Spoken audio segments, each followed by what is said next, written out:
কাছে আশা করব আমরা যারা এখানে আছি আল্লাহ পাক ওই বিচারের দিন আমাদের সবাইকে জান্নাত দিন জুড়ে কোন আমিন। জান্নাত চাই কি চাই না? আমার ভাইরা, আল্লাহ পাক রব্বুল আলামিন বিচার ফয়সালা শেষ করে ফেলবেন। জান্নাতীরা জান্নাতের মধ্যে চলে যাবে, জাহান্নামীরা জাহান্নামের মধ্যে চলে যাবে। মুসনাদ আহমদের হাদিসের ভাষায় আল্লাহর নবীজি বলেন, মৃত্যু নামক যে বস্তুটা আছে, ওই মৃত্যু নামক বস্তুটাকে জান্নাত এবং জান্নাতের মধ্যখানে একটা জায়গায় এনে একটা ভেড়ার আকৃতিতে আল্লাহ পাক রব্বুল আলামিন আনবেন। একজন ফেরেশতা ভেড়ার আকৃতিতে জান্নাত এবং জাহান্নামের মাঝখানে দুই দলকে ডেকে ডেকে বলবেন, ও জান্নাতীরা, ও জাহান্নামীরা, দেখো দেখো দেখো, আল্লাহ পাক রব্বুল আলামিন মৃত্যু নামক যে জিনিসটা তৈরি করেছিলেন, এইটাকে আমি আজকে তোমাদের সামনে জবাই করে ফেলতেছি। আজকে থেকে কেউ মৃত্যুবরণ করবে না। আমার ভাইরা,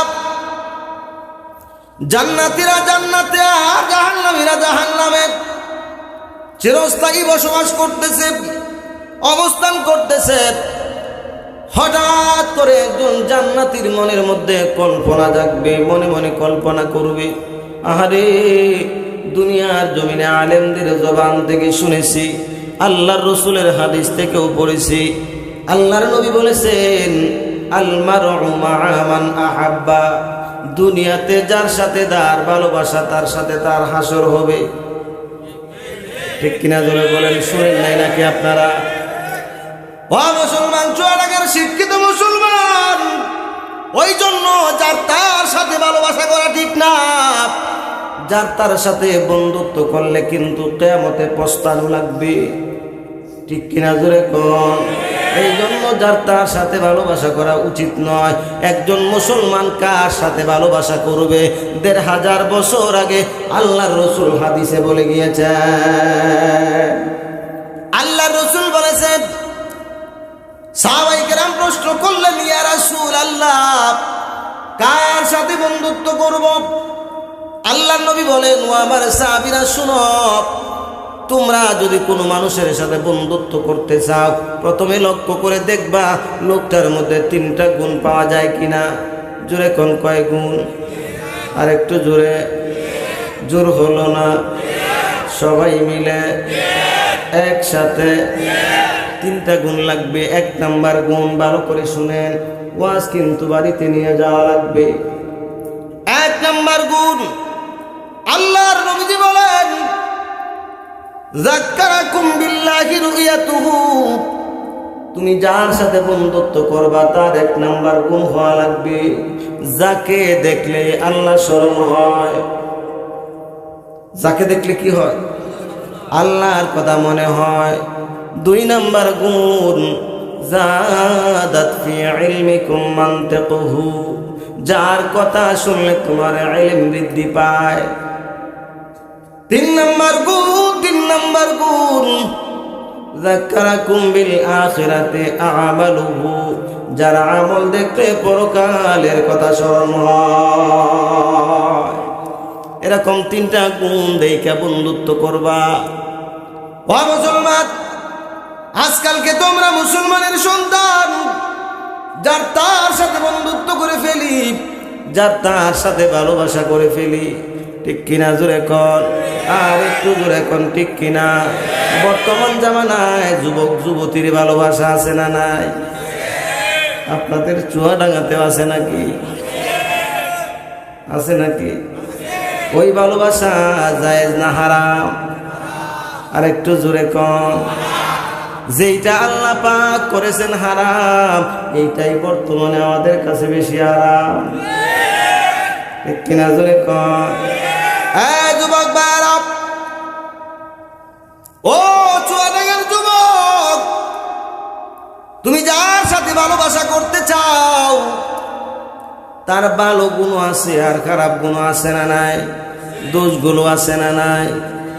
ও যুবক ভাই, তুমি যদি কোনো নারীর দিকে না তাকায়া অবৈধ হারাম প্রেম ভালোবাসা না করিয়া আল্লাহর দিকে লক্ষ্য করে আল্লাহর ভয়ে যদি দুনিয়ার হারাম ভালোবাসা দেখে বিরত থাকতে পারো, আল্লাহ পাক রব্বুল আলামিন তোমাকে জান্নাতের ভিতরে এর চাইতে কোটি কোটি গুণ সুন্দরী স্ত্রী কমপক্ষে তোমাকে 70 জন দান করবে। ধৈর্য থাকতে হবে, ধৈর্য। ঠিক কিনা জোরে কোন? বলে হুজুর আপনারা তো ওয়াজ করেন জান্নাত পাওয়া যাবে, জান্নাতে হুর পাওয়া যাবে, জান্নাত পাবো কিনা তারই তো গ্যারান্টি নাই, এই জন্য নগদ টাটকা যাকে পাইছি তাকে ছাড়তেছি। কি বলেন? ওগুলো করা যাবে? বলতে দিলাম বারা আমার, জান্নাতি বন্ধু মনে মনে কল্পনা করবে, আমি আমার বন্ধু অমুকের সাথে বন্ধুত্ব ছিল, তালতলা গ্রামের আমি আব্দুল করিম আব্দুর রহিমের সাথে আবার সম্পর্ক ছিল, এই সম্পর্কটা ছিল আল্লাহ তাআলার খুশির জন্য। জোরে কোন কার? আর একটু জোরে কোন কার? আমরা বন্ধুত্ব করব কার খুশির জন্য? আবার শত্রুতা করব কার খুশির জন্য? নাকি মানুষের? আল্লাহ রসুল বলেন, হাদিস শরীফে রসুল বলেন, قال النبي صلى الله عليه وسلم من أحب لله وأعطى لله وأبغض لله فقد استكمل الإيمان। আল্লাহ রসুল বলেন, ও আমার উম্মত, যদি কারো সাথে বন্ধুত্ব করো তো আল্লাহর খুশির জন্য করবা, কাউকে কোনো কিছু দান করো তো এটা আল্লাহর খুশির জন্য করবা, কারো সঙ্গে শত্রুতা করো তো এটা আল্লাহর খুশির জন্য করবা। এমন যদি করতে পারো, আমি নবী বলে গেলাম তোমার ঈমান পরিপূর্ণ হয়েছে। আরো আস্তে কোন সুবহানাল্লাহ। বলতে দিলাম ভাইরা আমার, জান্নাতি বন্ধু মনে মনে কল্পনা করতে থাকবে, আমি আব্দুর রহিম আমাদের গ্রামের আব্দুল করিমের সাথে আল্লাহর খুশির জন্য বন্ধুত্ব করেছিলাম, ভালো ভালো কাজগুলো একসাথে মিলে মিলে করতাম, আজকে আমি জান্নাতে আসলাম, জানি না আমার বন্ধুটা জান্নাতে আসলো কিনা, এটা মনে মনে কল্পনা করবে। বা মুসলমান কল্পনা করে শেষও করতে পারবে না, শেষ করার পূর্বে লক্ষ্য করে দেখবে পার্শ্ববর্তী একটা জান্নাতের দিকে তাকায়া যেই বন্ধু সম্পর্কে কল্পনা করতেছিল ওই বন্ধু পার্শ্ববর্তী একটা জান্নাতের বারান্দায় দাঁড়ায় আছে। সুবহানাল্লাহ। আমার ভাইরা, বন্ধু বন্ধুকে দেখে আত্মহারা হয়ে যাবে আনন্দে, দৌড়াইয়া বন্ধুর কাছে চলে যাবে, ও বন্ধু কতদিন হয়ে গেছে দুনিয়া থেকে বিদায় হয়েছি, বহুদিন হয়ে গেছে তোমার সাথে কোনো কথাবার্তা হয় না, ও বন্ধু আসো, জান্নাতের মাটির মধ্যে সুন্দর সুন্দর চেয়ার থাকবে বসার মতো। কি বলেন, থাকবে কিনা? থাকবে কি থাকবে না? কেমন চেয়ার? আপনাদের সোয়াডাঙ্গার চেয়ারের মতো চেয়ার নাকি? মুসলমান কেমন চেয়ার?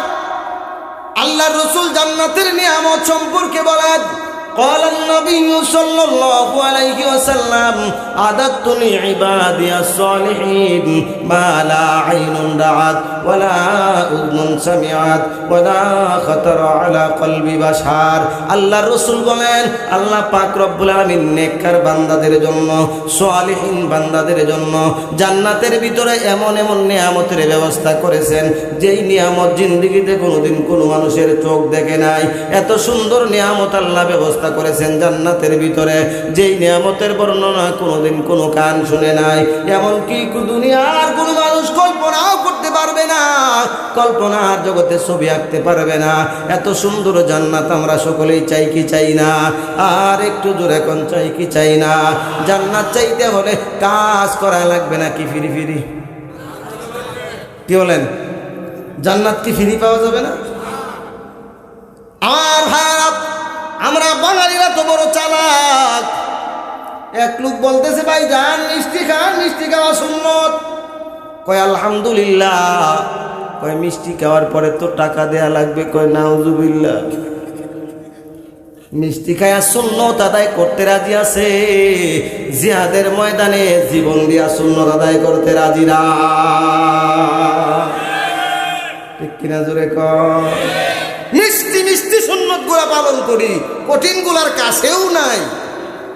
ঠিক কিনা জোরে কয়? মুসলমানেরা বলতেছিলাম,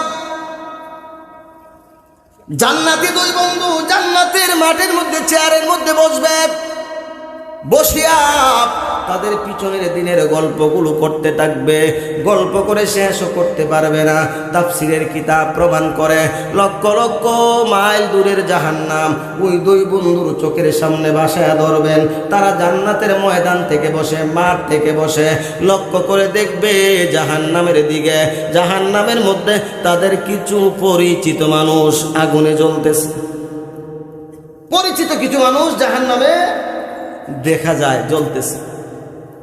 দুই বন্ধু বলবে, বন্ধু ওই যে দেখা যায় জাহান্নামের মধ্যে আমাদের পরিচিত কিছু মানুষ, অমুক অমুক অমুক অমুক, তাদেরকে তো আমরা পরিষ্কার চিনতেছি।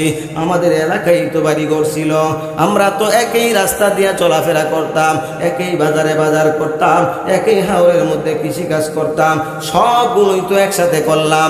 আমরা আজকে জান্নাতে আসলাম, আমাদের পরিচিত মানুষগুলো কেন জাহান্নামে গেল? চলো চলো চলো, জাহান্নামের দারোগা, জাহান্নামের দারোয়ান মালিক ফেরেশতাকে গিয়া প্রশ্ন করি, ও মালিক ফেরেশতা, আমাদের এলাকার লোকগুলো কেন জাহান্নামে গেল? চলো আমরা তার কাছে চলে যাই। আমার চুয়াডাঙ্গার ভাইয়ারা, দুই জান্নাতি বন্ধু মিলিয়া জাহান্নামের দারোগা, জাহান্নামের দারোয়ান মালিক ফেরেশতার কাছে চলে যাবে। মালিক ফেরেশতার কাছে গিয়া মালিক ফেরেশতাকে বলবে, ও মালিক ফেরেশতা, ওই যে দেখা যায় জাহান্নামের মধ্যে আমাদের এলাকার কিছু পরিচিত মানুষ, এরা কেন জাহান্নামে গেল? ও মালিক ফেরেশতা, তোমার কাছ থেকে একটু জানতে চাই। মালিক ফেরেশতা ডাক দিয়ে বলবে, ও জান্নাতীরা, আমি হইলাম জাহান্নামের দারোগা, জাহান্নামের দারোয়ান।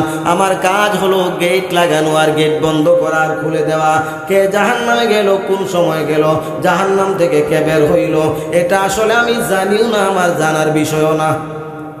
কথা ঠিক আছে কিনা? দারোয়ানের কি এত কিছু জানার দরকার আছে নাকি? ও মুসলমান, মালিক ফেরেশতা ডাক দিয়ে বলবে, ও জান্নাতীরা, তোমাদের এলাকার মানুষগুলো কেন জাহান্নামে গেল? যদি তোমরা জানতে চাও, জানার যদি ইচ্ছে হয়, সরাসরি তোমাদের এলাকার লোকগুলাকেই গিয়া প্রশ্ন করো, তারা কোন অপরাধের কারণে জাহান্নামে গেল। ও মুসলমানেরা, ওই দিন জান্নাতীরা জাহান্নামীদেরকে কোন কথা বলে প্রশ্ন করবে, জাহান্নামীরা কোন কথা বলে উত্তর দিবে, এইটাই হলো আমার আজকের আলোচনার বিষয়। আমার তেলাওয়াতকৃত সূরার আলোচনা এখান থেকে শুরু। আল্লাহর কোরআন বলতেছে এইভাবে, ফি জান্নাতি ইয়াতাসাআলুন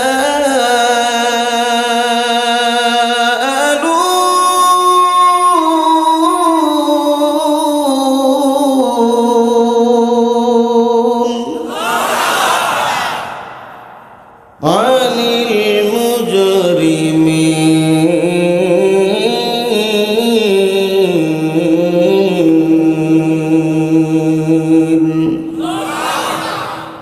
মা সালাকাকুম ফি সাকার। জান্নাতীরা প্রশ্ন করবে, এই তিনটা কথা বলে জান্নাতীরা জাহান্নামীদেরকে বলবে। ও মুসলমান, ভালো করে খেয়াল করবেন, ডাকটা দিবে কিভাবে? ও মুজরিমিনের দলেরা, ও অপরাধীর দলেরা, আব্দুল করিমকে আর আব্দুল করিম বলে ডাকবে না, আব্দুর রহিম বলে ডাকবে না, বলবে ও অপরাধীর দলেরা, কোন অপরাধের কারণে তোমরা জাহান্নামে গিয়েছ? কিসের অপরাধ? কি অপরাধের কারণে তোমরা জাহান্নামে গিয়েছ? আমরা তো একই এলাকার মানুষ, একই রাস্তা দিয়ে তো চলাফেরা করেছি, একই জায়গায় তো পার্শ্ববর্তী দোকানে দোকানদারি করেছি, কেন তোমরা জাহান্নামে গেলা? বলো বলো বলো। ও মুসলমানেরা, ওই দিন জান্নাতীদের প্রশ্নের জবাবে জাহান্নামীরা চারটা অপরাধের কথা বলবে। জোরে কোন, কয়টা অপরাধ? আর একটু জোরে কোন। আঙ্গুলগুলো উঁচা করে দেখায় দেখায় বলেন কয়টা? আর একটু জোরে কোন। চারটা অপরাধের কথা বলবে। ওই চারটা অপরাধ সম্পর্কে আমরা আজকে ভালো করে জানবো। বাকি জিন্দেগি ওই অপরাধগুলো করব না, এখান থেকে তওবা করে বিদায় হব। রাজি আছি তো ইনশাআল্লাহ? রাজি আছি তো ইনশাআল্লাহ? ও মুসলমান, জাহান্নামীরা জান্নাতীদের প্রশ্নের জবাবে 1 নাম্বার যে অপরাধের কথা বলবে, 1 নাম্বার আল্লাহর কোরআন বলতেছে ওই রকম ভাবে, লাম নাকু মিনাল মুসাল্লিন।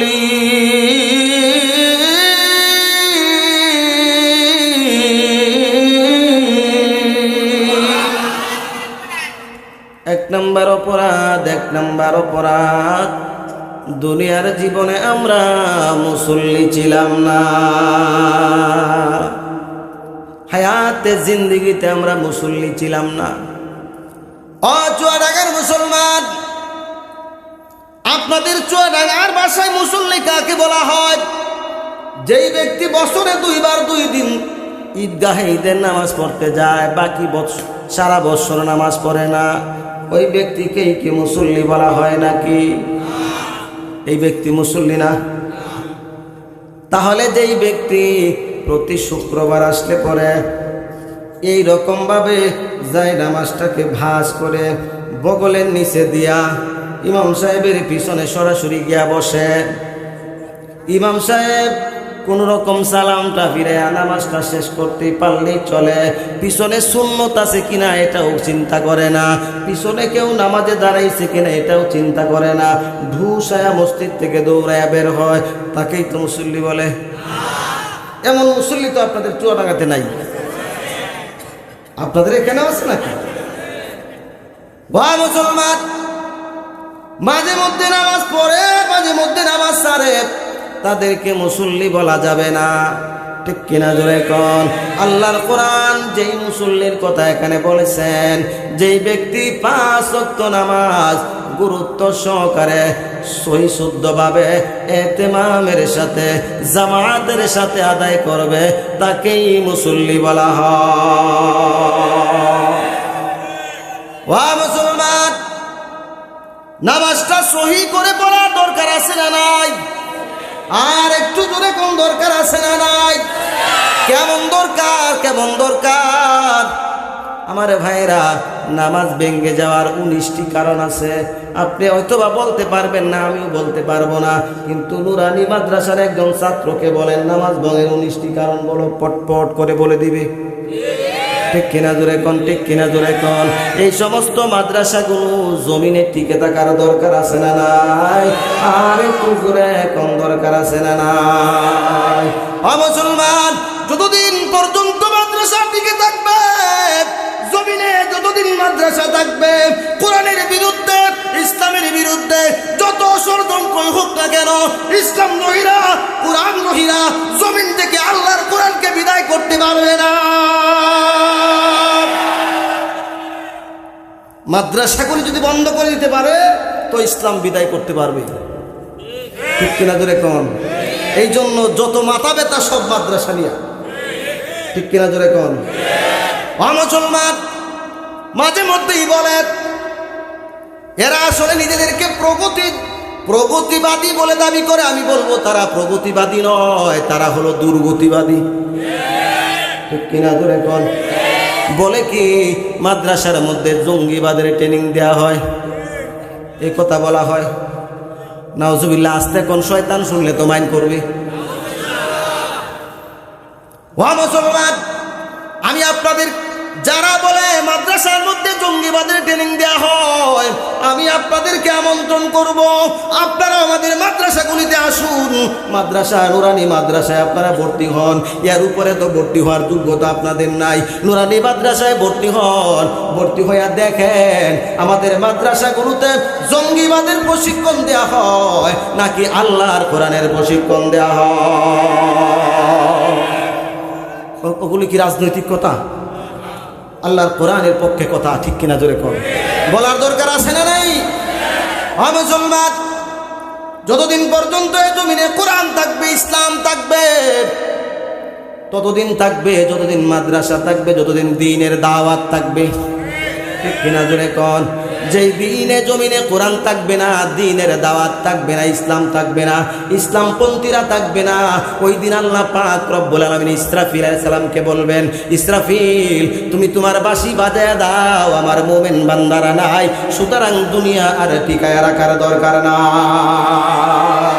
ওই সমস্ত প্রগতিবাদীদেরকে বলবো, আপনারা জমিনে টিকে থাকতে পারতেন না, মাদ্রাসাওয়ালাদের জন্য, ইসলামওয়ালাদের জন্য, কোরআনওয়ালাদের জন্য আল্লাহ আপনাদেরকে বাঁচিয়ে রেখেছেন। ও মুসলমান, বলতেছিলাম আল্লাহ পাক রব্বুল আলামিন নামাজ ফরজ করেছেন। নামাজ পড়া লাগবে। নামাজ ভঙ্গ হয়ে যাওয়ার 19টি কারণ আছে, এর মধ্যে একটা গুরুত্বপূর্ণ কারণ হলো নামাজে অশুদ্ধ পড়া। জানেন নাকি? আপনারা জানেন নাকি? যদি না জানেন ওই ছাত্রকে জিজ্ঞাসা করেন কথা সত্য না মিথ্যা। নামাজ ভঙ্গের 19টি কারণ আছে, এর মধ্যে একটা হলো নামাজে অশুদ্ধ পড়া। নামাজ শুদ্ধ করে পড়তে হইলে ওই সমস্ত মাদ্রাসাগুলি টিকায় রাখার দরকার আছে না নাই? আর একটু জোরে এখন দরকার আছে না নাই? যারা শুভ সময় নামাজ শিখে না তারা কিন্তু নামাজে ঢুকতে চায় না। ঠিক কিনা জোরে এখন? মুসলমান, বলতেছিলাম জাহান্নাম থেকে বাঁচতে হইলে মুসল্লি হওয়া লাগবে, 5 ওয়াক্ত নামাজ পড়া লাগবে। মহিলাদের তো আর পড়ার দরকার নাই, আছে নাকি? মহিলাদেরও নামাজ পড়ার দরকার আছে নাকি? ও মুসলমান, মহিলাদের ব্যাপারে 2-1 কথা যদি আপনারা অনুমতি দেন তাহলে বলবো। ও মুসলমান, এই দেশে মহিলারা বারবার হচ্ছে দেশের সরকার, পুরুষদেরকে জ্বালায়া করতেছে সরকার। এই জন্য তাদের বিরুদ্ধে তাদের সম্পর্কে 2-1 কথা বলাই দরকার।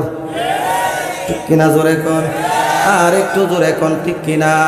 আজকালকে দুনিয়ার জমিনের মহিলারা বেশি নামাজের পাবন্দি করে না, বেশি নামাজ মহিলারা পড়ে না। পড়ে নাকি? ও মুসলমান, আজকালকে মহিলারা আল্লাহর কোরআনের বেশি তেলাওয়াত করে না। আমরা যখন ছোট্ট ছিলাম, বাংলার জমিনের প্রত্যেকটি ঘর থেকে ফজরের নামাজের পরে কোরআন তেলাওয়াতের আওয়াজ বের হইত। ঠিক কিনা জোরে কোন? বাংলার প্রত্যেক ঘর থেকে কোরআন তেলাওয়াতের আওয়াজ বের হইতো। আজকালকে কোরআন তেলাওয়াতের আওয়াজ আর বের হয় না, কিন্তু অন্য একটা জিনিসের আওয়াজ বের হয়।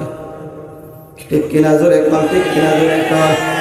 এগুলো হলো ভারতের সিনেমার আওয়াজ।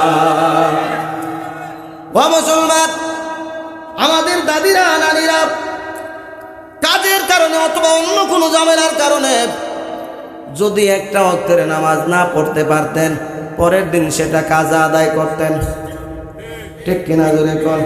আজকালকের মহিলারা নামাজের কাজা আদায় করে না, খুব বেশি করে না, কিন্তু আগের দিন কারেন্ট ছিল না অথবা অন্য কোনো কারণে স্টার জলসার অনুষ্ঠান দেখতে পারে নাই, পরের দিন কাজা আদায় করতে ভুলে যায় না। পরের দিন কাজা তুলে কাজা। ঠিক কিনা জোরে? ও মুসলমান, বলতে পারেন হুজুর আপনারা সব হুজুরাই খালি স্টার জলসার পিছনে লাগেন কেন? এগুলোতে কেউ তো শিক্ষা আছে। কি বলেন, আছে না নাই? শিক্ষা যে নাই আমি একবারে এটা বলবো না, কিছু আছে। কি আছে বলবো না কি? ওই স্টার জলসার অনুষ্ঠানগুলো থেকে আমাদের বাংলাদেশের মহিলাদেরকে শিক্ষা দেয়া হয়। কি শিক্ষা দেয়া হয়? পুত্রবধূ শাশুড়ির সামনে কেমনে বেয়াদবি করবে ওইটা। ঠিক কিনা জোরে এখন? স্ত্রী তার স্বামীর সাথে কিরকম ভাবে বেয়াদবি করবে ওইটা শিক্ষা দেয়া হয়। ঠিক কিনা জোরে কোন? ঠিক কিনা জোরে কোন? ও মুসলমান, স্বামী বেচারা সারাদিন পর্যন্ত পরিশ্রম করেছে, সংসারের জন্য কাটতে কাটতে ঘাম বেরিয়ে গেছে, রাত্রিবেলায় বাড়িতে আসছে, এসে বলতেছে বেগম ওই স্ত্রী বড় পরিশ্রম লেগে গেছে, 1 গ্লাস পানি দাও। বড় পরিশ্রম লেগে গেছে। স্ত্রী বলতেছে, ওই দেখো সুকেসের উপরে গ্লাস আছে, ঘরের দরজায় টিউবওয়েল আছে, চাপ দিয়া তুমি ওই গ্লাস খাও, আমারে ওই গ্লাস দাও, স্টার জলসার অনুষ্ঠান চলতেছে, আমি এখন যাইতে পারবো না। এমন ভদ্র মহিলা বাংলার জমিনে আছে না? না আছে, আছে। আপনাদের চুয়াডাঙ্গাতে আশা করি একজনও নাই, আছে? কি দরকার ছিল বলার, আমি কি জানতাম?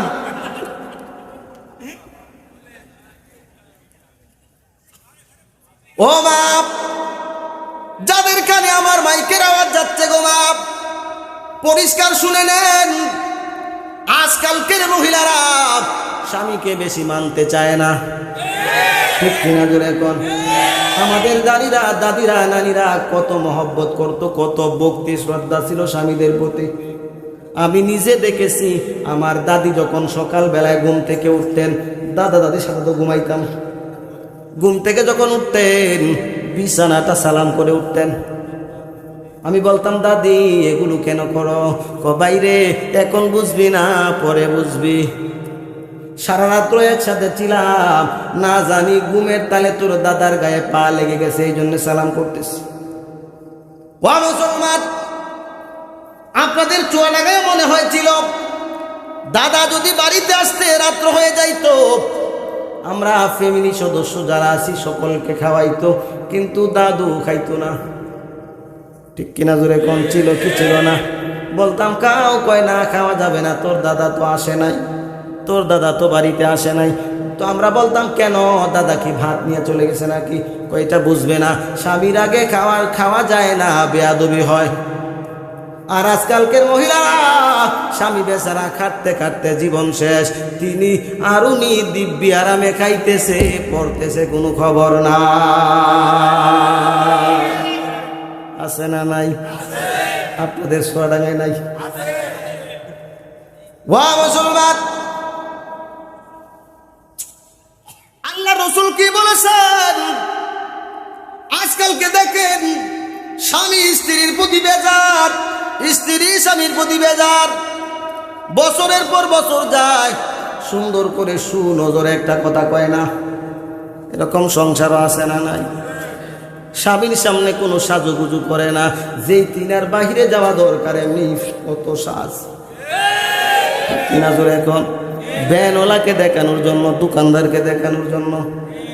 অমুসলমান, একজন বিবাহিত মহিলা, একজন স্ত্রী স্বামী বাদে অন্য কাউকে দেখানোর জন্য সাজগুজ করা জায়েজ নাই, হারাম, ঠিক কিনা জোরে কোন? অমুসলমান, বলতেছিলাম, স্বামী আর স্ত্রীর মধ্যে আজকালকে মহব্বত নাই। কেন নাই? ওই জন্য নাই, আমাদের ঘর থেকে ইসলামকে বিদায় করে দিয়েছি। আল্লাহ বলে, ও আমার বান্দা, তুই তোর ঘর থেকে ইসলাম বিদায় করে দিয়েছিস, আমি আল্লাহ তোর ঘর থেকে শান্তি বিদায় করে দিব, ঠিক কিনা জোরে কোন? আজকালকে সমাজে শান্তি আছে নাকি? খুব বেশি আছে নাকি? আছে নাকি? ও মুসলমান, শান্তি কেন নাই জানেন নাকি? শান্তি এই জন্য নাই, আমি আমার বক্তৃতাগুলোর মধ্যে একটা উদাহরণ দিই, যদি আপনারা অনুমতি দেন তাহলে উদাহরণটা দেব। কি বলেন, বলবো নাকি? বলবো নাকি? ও মুসলমান, এক এলাকার মধ্যে বিশাল বড় লোক, কোটি কোটি টাকার মালিক, ওই লোকটার একটা মাত্র মেয়ে, নাম হলো শান্তি। আর এলাকায় বেরিবাদির মধ্যে ঘর বানায় বসবাস করে, নিজের বাবার এক বিটার জায়গা, নিজের এক বিটার জায়গা পর্যন্ত নাই। ওই ব্যক্তির একটা গরিব বাবার একটা ছেলে, নাম হয়েছে ইসলাম। দুইজনের মধ্যে মন দেয়া নেওয়া হয়েছে, হয় কি হয় না? একদিন ইসলাম বলতে, শান্তি, যদিও আমরা একজন আরেকজনকে ছাড়া বাঁচবো না, তোমার বাবা কিন্তু এই ভালোবাসা মেনে নেবে না। শান্তি বলতেছে, তোমাকে ছাড়া আমি বাঁচবো না, চলো আমরা উদাও হইয়া যাই। উদাও এই রূপ বাংলাদেশে আছে না নাই? আর একটু দূরে কোন আছে না নাই? ও মুসলমান, বেশি সময় হয় নাই, এই যে গেল 7 তারিখে জামালপুরে ওয়াজ করতে গেলাম, আমাকে বলে দিয়েছে যুবক ছেলেরা, হুজুর যুবক যুবতীদেরকে নিয়ে ওয়াজ কইলেন। আমি কিছু কথা বললাম আলোচনার ফাঁকে, এসে পড়েছি প্রোগ্রাম করে। পরের দিন 10টায় ফোন দিয়েছে একজন, হুজুর আপনি যে বিষয়ে ওয়াজ করেছেন ও বিষয়ে গত রাত্রেই ঘটে গেছে। ও মুসলমান বলতেছিলাম, ইসলাম আর শান্তি দুইজন এলাকা থেকে উদাও হয়ে গেছে। শান্তির বাবা বিশাল পয়সার মালিক। পরের দিন পত্রিকার মধ্যে বাংলাদেশের যে কয়টা জাতীয় দৈনিক আছে সবগুলো পত্রিকার মধ্যে হেডলাইন করে দিয়েছে বড় বড় অক্ষর দিয়া, আগামীকালকে কেউ যদি ইসলাম এবং শান্তিকে জীবিত অবস্থায় আমার হাতে ধরে আনতে পারো 50 লক্ষ টাকা পুরস্কার। মনে করেন আপনাদের চুয়াডাঙ্গা থেকে ঢাকায় চলে গেছে ছেলে এবং মেয়েটা। ও মুসলমান, ওই পত্রিকা ঢাকাতে যাবে কিনা? শান্তির হাতে পত্রিকা পৌঁছে গেছে। শান্তি পত্রিকা হাতের মধ্যে পায়া বাবাকে ফোন করেছে মোবাইল ফ্যাক্সের দোকান থেকে, বাবা গো তুমি 50 লক্ষ টাকা পুরস্কার ঘোষণা করেছ। 50 লক্ষ টাকা তো আর কম না গো বাবা। ও বাবা 50 লক্ষ টাকা কেন? 50 টাকাও দেয়া লাগবে না, ইসলামকে তুমি তোমার মেয়ের জামাই হিসাবে গ্রহণ করে নাও, তোমার শান্তি এমনিতেই তোমার ঘরে ফিরে যাবে। ও মুসলমান, আজকালকে আমাদের ঘরে শান্তি নাই। কেন শান্তি নাই আমাদের মধ্যে? কেন শান্তি নাই? আমরা ইসলাম বিদায় করেছি, শান্তিও সঙ্গে সঙ্গে বের হয়ে গেছে। ঠিক কিনা? জোরে কর, আর একটু জোরে কোন ঠিক কিনা? ও মুসলমানেরা, আল্লাহর কসম করে বলি, আজ যদি মুসলমানেরা একেবারে ব্যক্তি জীবন থেকে শুরু করে আন্তর্জাতিক জীবন পর্যন্ত আল্লাহর কোরআন দিয়া জীবনটাকে পরিচালনা করে, শুধু শান্তি নয়, আগামীকালকে থেকে যদি আজকে থেকে সিদ্ধান্ত গ্রহণ করে বাংলার জমিনের মানুষ জীবনে যা কিছু করব আল্লাহর কোরআন দিয়ে করব, আগামীকালকে থেকে এই বাংলাদেশে শান্তি সুবাতাস বইতে শুরু করবে। আমরা ইসলাম থেকে দূরে সরে গেছি, এই জন্য আমাদের ভিতর থেকে শান্তিও চলে গেছে। মুসলমান বলতেছিলাম, স্বামী স্ত্রীর মধ্যে সম্পর্ক নাই, ঘরের মধ্যে শান্তি নাই, বছরের পর বছর চলে যায়, স্বামী স্ত্রী মন খোলাভাবে একজন আর একজনের সাথে কথা বলে না। ঠিক কিনা? জোরে কোন ঠিক কিনা? জোরে কোন। ও মুসলমান, স্বামী স্ত্রী সম্পর্কটা কেমন হওয়া লাগবে? কেমন হওয়া লাগবে? আল্লাহ পাক রব্বুল আলামিন কোরআনুল কারীমের মধ্যে ঘোষণা করেছেন, হুন্না লিবাসুল লাকুম ওয়া আনতুম লিবাসুল লাহুন্না। তুমি তোমার স্ত্রীর পোশাক আর তোমার স্ত্রী তোমার পোশাক। এটা কার কথা? কার কথা? আর একটু আস্তে কোন, কার কথা? আল্লাহর কথা। ও মুসলমান, তাফসিরের কিতাবে মুফাসসিরিনে কেরাম তাফসির করেছেন পোশাকের কয়েকটা দায়িত্ব আছে। এর মধ্যে 1 নম্বর দায়িত্ব হলো সকল প্রকারের ময়লা থেকে আপনার বডিটাকে পোশাক হেফাজত করে। ঠিক কিনা? জোরে কোন। যদি ময়লা কাদার ছিটা আসে কোথায় পড়বে? আগে পোশাকের নাকি বডিতে পড়বে? পোশাকের মধ্যে পড়বে।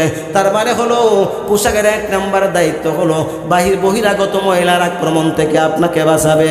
আপনার স্ত্রী বহিরাগত যত মন্দ আছে, আপনার যত দুর্নাম আছে, আপনার স্ত্রীর দ্বারা একটা দুর্নামও ছড়াবে না, আর আপনার দ্বারা আপনার স্ত্রীর কোনো দুর্নাম ছড়াবে না। মান ক্ষুণ্ণ হবে, স্বামীর ইজ্জত নষ্ট হবে এমন কোনো কাজ স্ত্রী করবে না, স্ত্রীর ইজ্জত নষ্ট হবে এমন কোনো কাজ স্বামী করবে না। ঠিক কিনা? ধরে কর। ইজ্জত আবরু ডেকে রাখে পোশাকের 2 নম্বর কাজ। ইজ্জত আবরু ডেকে রাখে, স্ত্রী স্বামীর ইজ্জত ডেকে রাখবে, স্বামী স্ত্রীর ইজ্জত ডেকে রাখবে। ও মুসলমান, এটা আগের দিনে ছিল, সাহাবায়ে কেরামের জামানায় ছিল। দিনের পর দিন চলে যাইতো, চুলার মধ্যে কোনো আগুন জ্বলতো না, সপ্তাহের পর সপ্তাহ চলে যাইতো, চুলার মধ্যে কোনো আগুন জ্বলতো না, তারপরেও স্ত্রীর মুখ থেকে একটু শব্দ বের হইতো না। আজকালকে যদি সপ্তাহের পর সপ্তাহ না, যদি একদিন না খায় থাকে, স্ত্রী বলবে খাওয়ানোর মুরদ নাই তো তুই বিয়ে করলে কেন? ঠিক কিনা? জোরে কর। কেন এই কথা বলে? কারণ তার ভিতরে দিন নাই। আগে স্ত্রীকে দিনদার বানাইতে হবে, তারপরে স্ত্রীর কাছ থেকে খেদমত আশা করতে হবে। ঠিক কিনা? জোরে কর। ও মা বোনেরা, সংক্ষেপে আপনাদের ব্যাপারে কিছু বলে ফেললাম, বেজার হয়েন না। যেগুলো বললাম এগুলো বাস্তব কথা। আপনি স্বামীর খেদমত করা শুরু করে দেন, কেননা আপনি দুনিয়াতে থাকতে পারবেন না, একদিন না একদিন চলে যাওয়া লাগবে। আল্লাহর রাসূল বলেন, বলেন কোন স্ত্রী মারা যাওয়ার পরে স্বামী বেচারা যদি বলে আল্লাহ গো আমার স্ত্রীটা বড় ভালো মানুষ ছিল, দয়া করে তুমি জান্নাত দিয়ে দিও, আল্লাহর রাসূল বলেন বেশক ওই মহিলাটা জান্নাতের বাসিন্দা।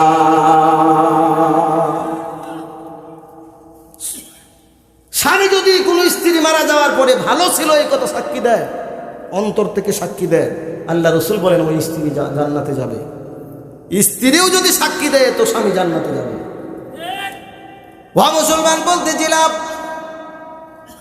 জাহান্নামীরা 1 নম্বর অপরাধের কথা বলবে। দুনিয়ার জমিনে আমরা মুসল্লি ছিলাম না, তার মানে জাহান্নাম থেকে বাঁচতে হইলে মুসল্লি হওয়া লাগবে। ঠিক কিনা জোরে কোন, ঠিক কিনা জোরে কোন? মুসল্লি হওয়ার দরকার আছে না নাই? আরো আওয়াজ করে বলুন দরকার আছে না নাই? ও চুয়াডাঙ্গার মুসলমান, এইখানে যারা আছেন যে কয়জনই হন না কেন, আপনাদেরকে আমি হাত উঁচা করে শরম দেব না। উদাহরণ দিচ্ছি, এখানে কি 2-1 জন মুসলমান এমন আছে না নাই যেই ব্যক্তি ফজরের নামাজও পড়েন নাই, জোহরের নামাজও পড়েন নাই, আসরও পড়েন নাই, মাগরিবও পড়েন নাই, এশাও পড়েন নাই, মনে মনে নিয়ত করছেন হুজুর দোয়া করবেন, ওয়াজ শুনে গিয়া ঘুমাবো, আগামীকালকে ফজরও পড়বো না, এইরকম 2-1 জন এখানে হবে কিনা? কি বলেন, হবে না? ওয়া মুসলমান, আপনি কেমন মুসলমান? আল্লাহ রাসূল বলেছেন ক্বালান নবী সাল্লাল্লাহু আলাইহি ওয়াসাল্লাম মা তারাকা সালাতা মুতাআম্মিদান ফাকাদ কাফারা। যেই ব্যক্তি ইচ্ছে করে 1 ওয়াক্ত নামাজ ছেড়ে দেয় সে যেন কুফরি করে ফেলে। নাউজুবিল্লাহ কইতে মন চায় না নাকি? যে ব্যক্তি ইচ্ছে করে 1 ওয়াক্ত নামাজ ছেড়ে দেয় সে যেন কুফরি করে ফেলে।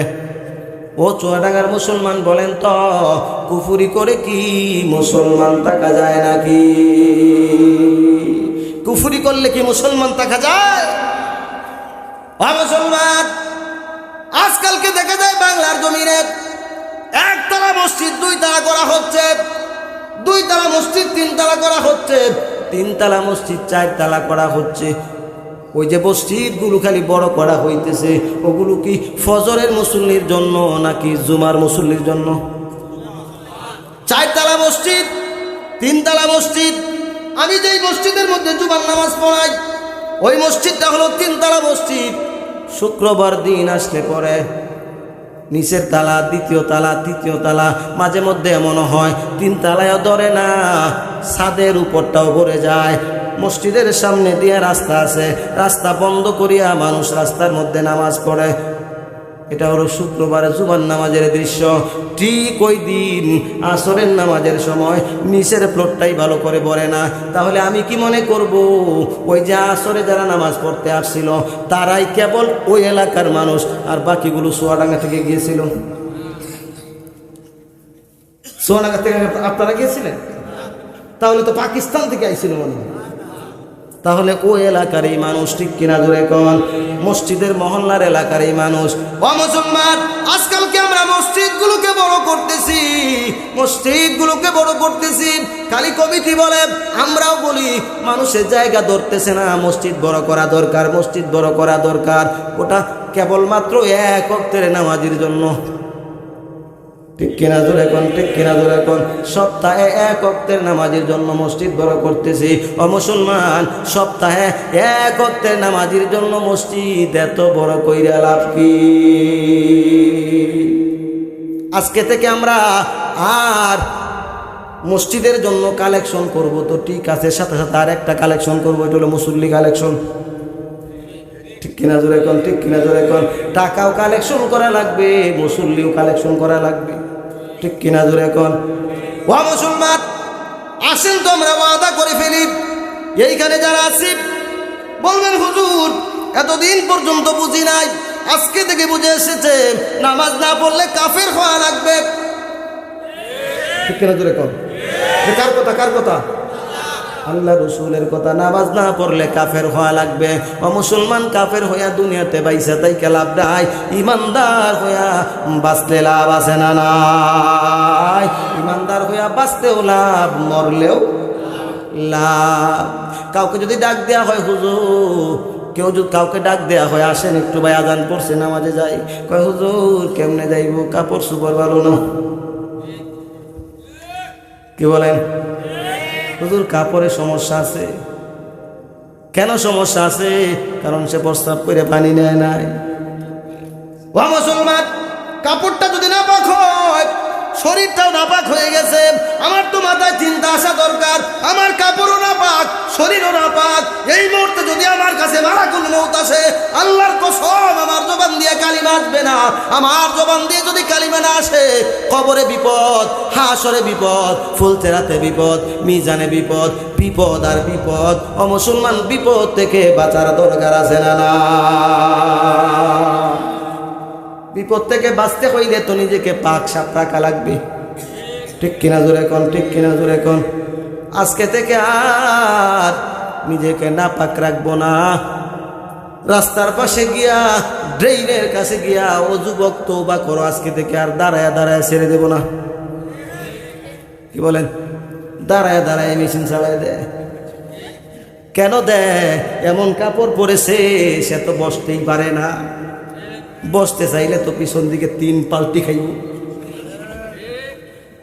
কিনা ধরে এখন কেমন কাপড় আমি টাকা দিয়ে কিনলাম? এগুলো ইহুদি খ্রিস্টানদের চক্রান্ত। মুসলমানদের পোশাক থাকবে ঢিলে ডালা পোশাক। ঠিক কিনা ধরে এখন? ও যুবক ভাই, আমি আলোচনার শুরুতেই বলেছিলাম, যার সাথে যার ভালোবাসা, তার সাথে তার হাসর। তুমি প্যান্ট পরতেছো রোনালদোর মতো, চুল রাখতেছো ম্যারাডোনার মতো, গেঞ্জি পরতেছো ম্যারাডোনার মতো, ইহুদি খ্রিস্টানদের সাথে মিলায়া মিলায়া পোশাক পরতেছো, তাদের চরিত্র ধারণ করতেছো।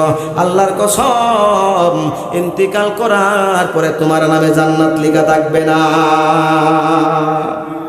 জান্নাত পাইতে হলে আদর্শ বানানো লাগবে রসুলের সাহাবীদেরকে। ঠিক কিনা জোরে কোন? আল্লাহর রসুলকে আদর্শ বানানো লাগবে। রসুল কিভাবে চুল কেটেছেন এরকম চুল কাটতে হবে। রসুল কিরকম পোশাক পরেছেন এরকম পোশাক পরতে হবে। রসুল কিভাবে নখ রেখেছেন ওইভাবে নখ রাখার দরকার আছে না নাই? এভাবে নখ কাটার দরকার আছে না নাই? সব নখ ফালে দিয়া একটা রাখে বাঁকা হয়ে থাকে কাকের টুটের মতো। ওটা কি দরকার? ওটা দিয়ে কি করবে? ওগুলো তো ইহুদি খ্রিস্টানরা শিক্ষা দিয়েছে। এটা তো মুসলমানের তরিকা নয়। তুমি তো মুসলমানের সন্তান, তুমি তো মুসলমান যুবক। ঠিক কেনা জোরে কম। বেজার হইতেছেন? বেজার হইতেছেন? আমি কাউকে তেল দিয়ে কথা বলি না, এই জন্য আমার একবার যে দাওয়াত দেয় দ্বিতীয়বার আর দেয় না। ওয়া মুসলমানেরা, বলতেছিলাম মুসল্লি হওয়া লাগবে। জাহান্নাম থেকে বাঁচতে হইলে 1 নম্বর যে কাজটা করা লাগবে, ওই কাজটা হলো মুসল্লি হওয়া লাগবে। মুসল্লি হইতে রাজি আছি তো ইনশাল্লাহ? আর একটু জোরে কোন, রাজি আছি তো ইনশাল্লাহ? কারা কারা রাজি? দুহাত উঁচু করে আল্লাহকে দেখায়। হাতগুলো এরকম নাড়া দেন, আঙ্গুলগুলো সরাই দিলে হবে। নাড়া দেন। আল্লাহর ফেরেশতারা ক্যামেরা করতেছে। আজকে থেকে আর একটা নামাজও জীবনে ছাড়বো না ইনশাল্লাহ। বলুন ইনশাল্লাহ। হাত নামান, হাত উঠে ওয়াদা করেছেন কালকে থেকে নামাজ না পড়লে খবর আছে না নাই? ওই ইমাম সাহেবকে আমি ফোন দেব আগামীকালকে যে মুসল্লি বাড়লো কিনা। ওয়াদা করেছেন এখন থেকে নামাজ না পড়লে খবর আছে না নাই? আর একটু দূরে কোন খবর আছে না নাই? স্টেজে উলামায়ে কেরাম আছেন, ওনারা আপনাদের বিরুদ্ধে মামলা করবেন। নামাজ পড়তে হবে। যারা পড়েন তো আলহামদুলিল্লাহ, যারা না পড়েন তাদেরকে বলতেছি নামাজ পড়বেন তো। ভাই বেজার হইছেন? বেজার হইছেন? যদি বলেন হুজুর আপনি এইভাবে বললে চলবে না, আমার পা ধরতে হবে, তাহলে আপনার পা দুইটা দেন, আমি ধরি, তারপরে নামাজটা পড়েন, ছাইরেন না। এ ভাই, নামাজটা যদি আপনি পড়েন আমারও লাভ আপনারও লাভ। শুধু নামাজ পড়লেই চলবে না, নামাজ প্রতিষ্ঠা করার আন্দোলন করতে হবে। ঠিক কিনা জোরে কোন? নামাজকে জমিনে প্রতিষ্ঠিত করতে হবে। রসুল প্রতিষ্ঠিত করে দেখায় গিয়েছেন। ওয়া মুসলমানরা, বলতেছিলাম জাহান্নামের 1 নম্বর অপরাধের কথা বলবে। দুনিয়ার জমিনে মুসল্লি ছিলাম না, তাহলে জাহান্নাম থেকে বাঁচতে হইলে মুসল্লি হওয়া লাগবে। আমরা ওয়াদা করলাম আজকে থেকে মুসল্লি হইলাম। ঠিক কিনা জোরে কোন? ঠিক কিনা জোরে কোন? ও মুসলমান, 2 নম্বর অপরাধ, 2 নম্বর অপরাধ। আল্লাহর কোরআন বলতেছে ওই রকম ভাবে, ওয়ালাম নাকুনু তুইমুল মিসকিন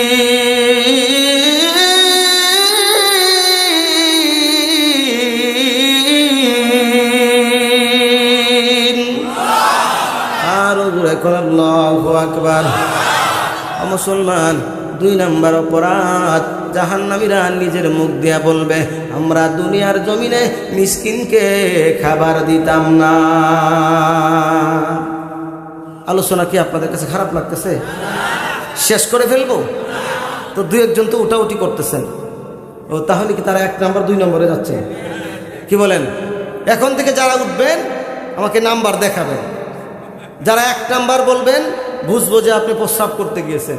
যারা 2 নাম্বার বলবেন বুঝবো যে আপনি প্রস্রাব এবং পায়খানা দুইটাই করতে গিয়েছেন। যারা 3 নাম্বার বলবেন তাদেরকে বুঝবো কোনটা বলবো কোনটা? 1, 2 আর 3। কি বলেন? এটা 3 নাম্বার। ওয়া মুসলমানেরা, বলতেছিলাম 1 নাম্বার 2 নাম্বার 3 নাম্বার 4 নাম্বার কিচ্ছু হবে না, এখানে বসে থাকা লাগবে। ঠিক কিনা জোরে কোন? ঠিক কিনা জোরে কোন? ও মুসলমানেরা, 2 নাম্বার অপরাধ, তারা বলবে দুনিয়ার জমিনে আমরা মিসকিনকে খাদ্য দিতাম না। আমরা তো বাঙালিরা এমন, মিসকিনকেও খাদ্য দিব তো দূরের কথা, পারলে এতিম মিসকিনেরটা মেরে খাই। মেরে খাওয়ার মধ্যে আমরা 1 নাম্বার। প্রমাণ দিব নাকি? প্রমাণ দিলে যদি আপনারা বেজার হন। ও মুসলমান, কয়েকদিন আগে করোনা এসে আমাদেরকে চোখে আঙ্গুল দিয়ে দেখায় গিয়েছে আমরা যে এতিম মিসকিনেরটা মেরে খাই। করোনা আমাদেরকে চোখে আঙ্গুল দিয়ে দেখায় গিয়েছে। সরকার সারা বাংলাদেশে ত্রাণের চাউল দিয়েছে। করোনার কারণে যারা কাজ করতে পারে না, দিন মজুর খেতে পারে না, ঘরের মধ্যে খাবার নাই, সরকার ত্রাণের চাউল দিয়েছে। ওই চাউল নেতার পুকুরে পাওয়া গেছে। ও কক্সবাজার আপনারা পত্রিকা দেখেন নাই? ও মুসলমান, আমরা মিসকিনকে কেমনে খাবার দেই? ইসলাম কত সুন্দর জীবন ব্যবস্থার নাম, কত সুন্দর জীবন ব্যবস্থার নাম ইসলাম। আল্লাহ রসুল বলেন, দেখা কত সুন্দর করে রসুল বলেছেন, ও আমার উম্মতেরা শুনো, ও আমার সাহাবীরা শুনো, তোমরা যখন তরকারি রান্না করবা তরকারির মধ্যে একটু বেশি করে ঝুল দিবা, যাতে তুমি তোমার প্রতিবেশীকে দিয়ে খাইতে পারো। কেউ খাবে কেউ খাবে না তা হবে না। ঠিক কিনা জোরে কোন? আপনি কে খাবেন তো আপনার প্রতিবেশীও খাওয়া লাগবে।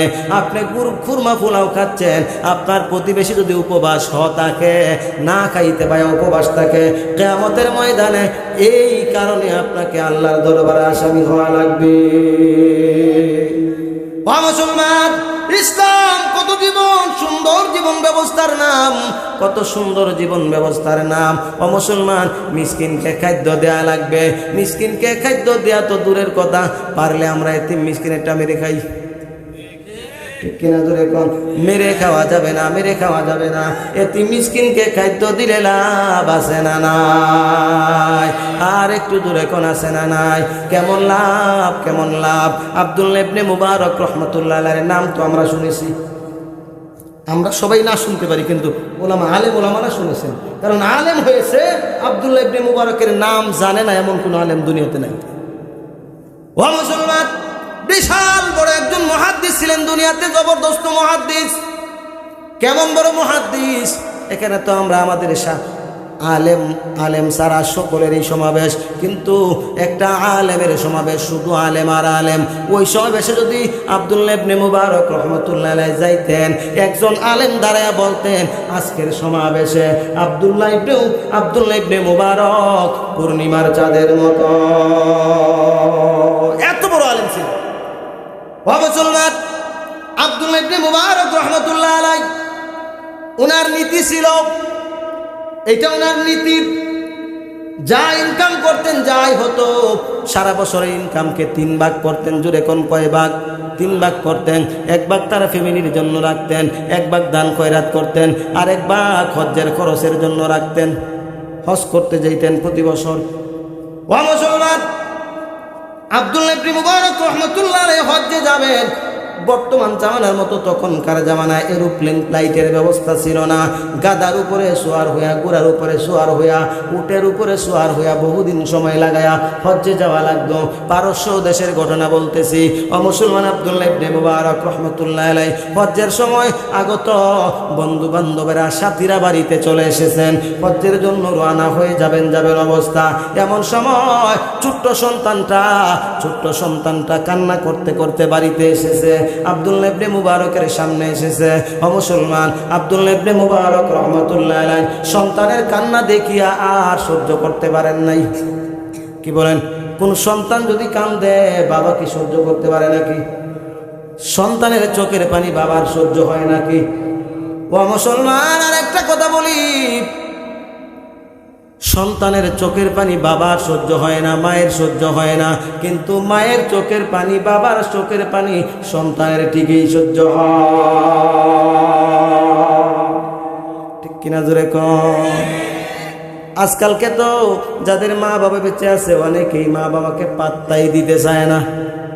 ঠিক কিনা জোরে কোন? ঠিক কিনা জোরে কোন? শুধু তাই নয়, মাঝে মধ্যে পত্রিকার মধ্যে দেখবেন, কয়েকদিন পূর্বে পত্রিকার মধ্যে দেখলাম, বেশি দূরে নয়, টাঙ্গাইলের ঘটনা। সন্তান নেশা করবে, মায়ের কাছে টাকা চেয়েছে, মা নেশার টাকা দেয় নাই তো মায়ের গলা কেটে ফেলেছে। বেশি দূরে নয়, অল্প কিছুদিন পূর্বে ঢাকার বাড্ডাতে সন্তান মায়ের কাছে 3000 টাকা চেয়েছে নেশা করার জন্য, নেশা দ্রব্য কেনার জন্য। কেন মা টাকা দেয় নাই? মায়ের নাকে মুখে বালিশ চাপা দিয়া মাকে মেরে ফেলেছে। এইরকম ঘটনা বাংলাদেশে আছে না? না, অহরহ করতেছে। সন্তানকে নেশার টাকা দেয় না মা বাবাকে মেরে ফেলে। নেশাকুর নেশা আজকালকে আছে না নাই? আর একটু দূরে কোন আছে না নাই? নেশা, আফিম নামে একটা নেশা আছে। আপনারা যারা পড়াশোনা করেছেন জেনে থাকবেন, আফিম নামে একটা নেশা আছে। এই আফিম গাছটা সবচেয়ে বেশি জন্মাইতো আফগানিস্তানে। আজকালকে আফগানিস্তানে কোরআনের সরকার গঠিত হয়েছে, সমস্ত আফিমের চাষ করা সরকার নিষিদ্ধ ঘোষণা করেছে। তালেবান সরকার, তারা কি না খেয়ে মরে যাবে? মুসলমান পরিষ্কারভাবে শুনে নেন, কোনো দেশে যদি আল্লাহর কোরআনের আইন প্রতিষ্ঠিত হয়, সেই দেশটা আল্লাহর দ্বিতীয় জান্নাতে পরিণত হয়ে যায়। ও মুসলমান, বলতেছিলাম সন্তানদেরকে নেশার হাত থেকে বাঁচানো লাগবে। যদি বাঁচাইতে হয় সন্তানদেরকে সর্বপ্রথম দ্বীনের ইলম শিক্ষা দেওয়া দরকার আছে না নাই? আপনি ওই যে নুরানি মাদ্রাসায় নুরানির ক্লাস পর্যন্ত পড়াইয়া দেন, হেফজ পর্যন্ত পড়াইয়া দেন, আর যদি নাও পড়াইতে পারেন, আমি আপনাকে গ্যারান্টি দিয়ে বলতে পারবো আপনার সন্তানের অন্তরে আল্লাহর কোরআন থাকার কারণে আল্লাহর কোরআন আপনার সন্তানকে ওই নেশার হাত থেকে ধইরা বাঁচাবে। ও মুসলমান, বলতেছিলাম আব্দুল্লাহ ইবনে মুবারক রহমতুল্লাহ আলাইহি সন্তানটা কাঁদতেছে। সন্তানকে বলল, বাবা রে তুমি কেন কান্দ? সন্তান বলতেছে, আব্বা গো আমাদের প্রতিবেশীর বাড়িতে গোশত রান্না হয়েছে। ও আব্বা, প্রতিবেশীর বাড়িতে গিয়েছিলাম গোশতের জন্য, একটা টুকরা গোশতও দেয় নাই, গার ধাক্কা দিয়া আমাকে বাড়ি থেকে তাড়াইয়া দিয়েছে। আব্দুল্লাহ ইবনে মুবারক রহমতুল্লাহ আলাইহি মনে মনে একটু কষ্ট পাইলেন। আমি কি এলাকার মধ্যে এতই খারাপ মানুষ নাকি আমার সন্তানটাকে তাড়াইয়া দিয়েছে গোশত না দিয়া? মনের মধ্যে কষ্ট পাইলেন।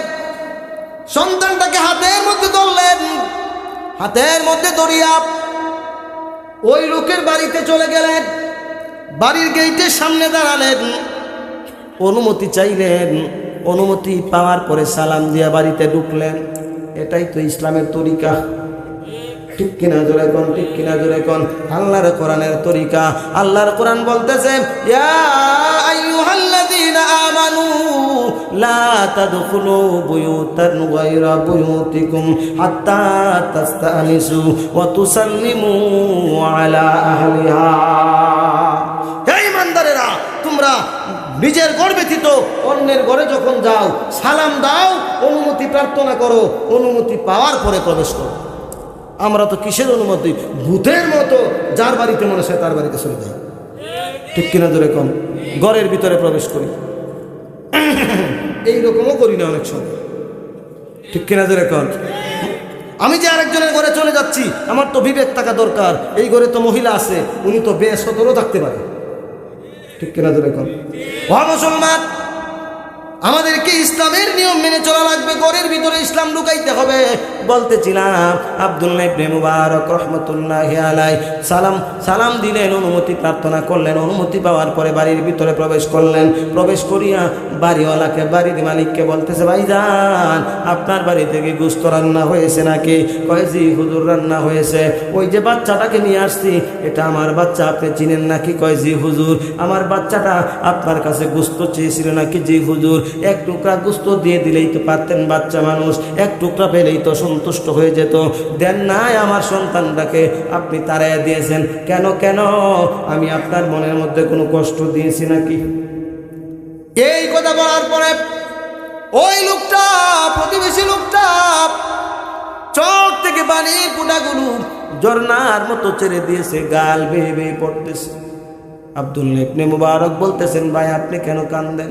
কয় হুজুর আপনারা হচ্ছেন সাহেবে মাল, আমার বাড়িতে যেই গোশত রান্না হয়েছে ওই গোশত আপনাদের জন্য খাওয়া জায়েজ না, এই জন্য আপনার সন্তানকে দেই নাই। আব্দুল্লাহ ইবনে মুবারক বলতেছে, এটা কেমন কথা? একই গোশত আপনাদের জন্য খাওয়া জায়েজ আছে, আমাদের জন্য খাওয়া জায়েজ নাই। এবার বলতেছে প্রতিবেশী লোকটা, হুজুর তাহলে শুনেন, আমি গরিব মানুষ, আজকে কয়েকদিন হয়ে গেছে আমার চুলার মধ্যে কোনো আগুন জ্বলে না, আমার ঘরে কোনো কিছু রান্না হয় না, কামাই করতে পারি না, ইনকাম করতে পারি না। প্রতিদিন সকালবেলায় কাজের তালাশে বাজারে চলে যায়, কেউ আমাকে কাজের লোক নিয়োগ দেয় না, টাকাও পাই না, খাবারও কিনতে পারি না। আমার সন্তানগুলো ক্ষুধার যন্ত্রণায় লম্বা হয়ে গেছে, মরে যাবে অবস্থা। আজকেও গেছিলাম কাজের তালাশে, কিন্তু কাজ পাই নাই। হুজুর কাজ না পেয়ে আমি বাড়িতে চলে আসতেছি মন খারাপ করিয়া, হঠাৎ রাস্তার মধ্যে দেখতে পেলাম একটা মরা গাদা পড়ে আছে। হুজুর মরা গাদাটা পড়ে আছে, মনে মনে চিন্তা করলাম ওই মরা গাদার গোশত যদি আমার সন্তানদের জন্য নিতে পারি, খেয়ে আমার সন্তানের জীবনটা রক্ষা হবে। বাড়িতে চলে আসলাম, ছোট্ট একটা চাকু হাতের মধ্যে নিলাম, চাকুটা হাতের মধ্যে নিলাম, ওই মরা গাদার কাছে চলে গেলাম। গাদার কাছে যাইয়া এদিক সেদিক তাকায় দেখলাম কেউ যখন আমাকে লক্ষ্য করতেছে না, কেউ যখন আমাকে দেখতেছে না। আস্তে করে গাদাটার পাশে বসে গেলাম, এতটুকুন চামড়া ছিললাম, সিরিয়া উড়ার থেকে একটু গোশত নিলাম, এক টুকরা গোশত নিয়ে বাড়িতে আসলাম, স্ত্রীর কাছে দিলাম। ঘরে মশলাপাতি তো কিছুই নাই, কারণ টাকা থাকলে না মশলা কিনতে পারতাম। মশলা কিনবো কোত্থেকে? কেবলমাত্র লবণ আর পানি দিয়া সিদ্ধ করিয়া সন্তানদের মুখে দিয়েছে, সন্তানেরা খেয়েছে, তাই খেলাধুলা করতেছে। হুজুর ওই মরা গাদার গোশত আপনার সন্তানকে না দিয়ে যদি ভুল করে থাকি, মাপ চাই, আল্লাহর ওয়াস্তে আমাকে ক্ষমা করে দেয়। আব্দুল্লাহ ইবনে মুবারক রাহমাতুল্লাহ আলাইহি আর সহ্য করতে পারতেছেন না, চোখের পানি ছেড়ে ছেড়ে কাঁদতেছেন। কারণ এক মুমিনের কষ্টের কথা শুনলে অন্য মুমিনের অন্তরে আঘাত লাগে কি লাগে না? আর একটু দূরে কোন লাগে কি লাগে না? ওয়া মুসলমানেরা, বর্তমানে বেশ কিছুদিন পূর্বে থেকে ফিলিস্তিনের মুসলমানদেরকে মারতেছে ইসরাইল, লাল কুত্তার বাহিনী ফিলিস্তিনের মুসলমানদেরকে নির্বিচারে হত্যা করতেছে, বোমা মেরে মেরে হত্যা করতেছে। মুসলমান বুকের মধ্যে হাত দিয়া বলেন তো আপনার অন্তরে কষ্ট লাগে কি লাগে না? যদি লাগে, যদি আপনার অন্তরে সত্যি সত্যি কষ্ট হয়, রাসূলের হাদিস প্রমাণ করবে আপনার অন্তরে ঈমান আছে। আর যদি তাদের কষ্ট দেইকা, তাদের রক্ত দেইকা, পৃথিবীর কোনো মুসলমানের রক্ত দেইকা আপনার অন্তরে কষ্ট না হয়, রাসূলের হাদিস প্রমাণ করে আপনার অন্তরে ঈমান নাই। ও মুসলমান, বলতেছিলাম আব্দুল্লাহ ইবনে মুবারক রাহমাতুল্লাহি আলাইহি চোখের পানি ছেড়ে ছেড়ে কাঁদলেন, বললেন ভাইজান একটু সময় অপেক্ষা করেন, আমি চলে আসতেছি। বাড়িতে চলে গেলেন, বাড়িতে যাইয়া স্ত্রীকে বললেন, স্ত্রী হজ্জের জন্য যেই টাকাগুলো একত্রিত করেছিলাম, হজ্জের জন্য যেই টাকাগুলো পুটলি বেঁধেছিলাম, কারণ তখন পুটলি বেঁধে টাকা নেওয়া লাগতো। বর্তমান সময়ের মতো কাগজের নোট ছিল না, দিনার ছিল, দিরহাম ছিল। অবসম্মান আব্দুল্লাহ ইবনে মুবারক রহমাতুল্লাহি আলাইহি ওনার সমস্ত টাকাগুলো পুটলির মধ্যে বাঁধলেন। তার হজ করার জন্য তার সাথীরা যে এসেছিল, সাথীদেরকে বললেন, বন্ধুরা হজ্জে চলে যাও, আজকে আব্দুল্লাহ ইবনে মুবারক যাবে না, আপনারা চলে যান। বন্ধু বান্ধবদেরকে বিদায় করে দিয়া ওই টাকার পুটলিটা নিয়ে প্রতিবেশীর বাড়িতে চলে গেলেন। প্রতিবেশীর বাড়িতে গিয়া ডাক দিলেন, ভাইজান একটু এদিকে আসেন। প্রতিবেশীকে সামনে ডাক দিয়া টাকার পুটলিটা প্রতিবেশীর হাতের মধ্যে উঠায় দিলেন আর বললেন, ভাইজান এখানে এতগুলো টাকা আছে, ওই টাকাগুলো থেকে কিছু টাকা দিয়া আপনি আপনার সন্তানদের জন্য খাবার খরিদ করেন, আর বাকি টাকা দিয়া ব্যবসা শুরু করেন। ও ভাই, ওই টাকা দিয়া যদি আপনি ব্যবসা করিয়া কোটি কোটিপতি হয়ে যান, একটা টাকাও আমাকে ফেরত দেয়া লাগবে না। ওই টাকাগুলো আপনাকে আমি আল্লাহর ওয়াস্তে দান করলাম, আল্লাহর খুশির জন্য দান করলাম। দান যদি আমরা করি তো কার খুশির জন্য করব? কি বলেন, কার? নাকি মানুষকে দেখানোর জন্য যে মানুষ আমাকে দানবীর বলবে, এই জন্য দান করা কি জায়েজ আছে? নাই, হারাম। শুধু হারাম নয়, শিরিক। কাউকে দেখানোর জন্য দান করা। তবে হ্যাঁ, আপনি দেখায় বলেন যে হুজুর আপনারা দেখায় দেখায় দান নেন কেন? আমরা তো দেখায় দেখায় দান নেই এই জন্য, আপনিও করেন এই উদ্দেশ্য নিয়ে যে আমি মাদ্রাসায় মসজিদে দান করতেছি, যাতে আমাকে দেখে দেখে উৎসাহিত হয়ে আরেকজন মুসলমান দান করে। ঠিক কিনা ধরে কন? আমরা দেখায় করি আর নেই তো এই জন্য। ঠিক কিনা ধরে কন?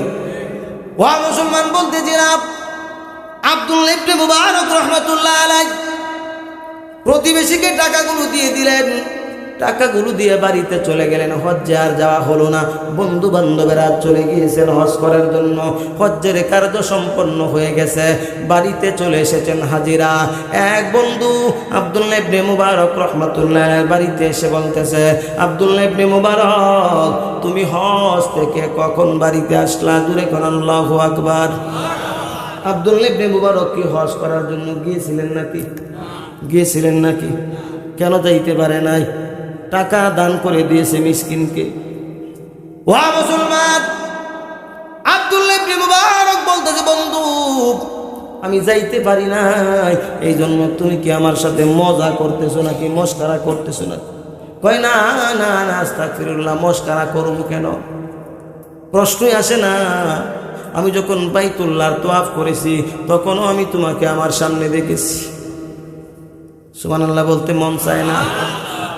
ও বন্ধু, আমি যখন মিনা মুজদালিফা সাই করেছি তখনও আমি তোমাকে আমার সামনে দেখেছি। আল্লাহ রাসূলের রওজার পাশেও তোমাকে আমার সামনে দেখেছি।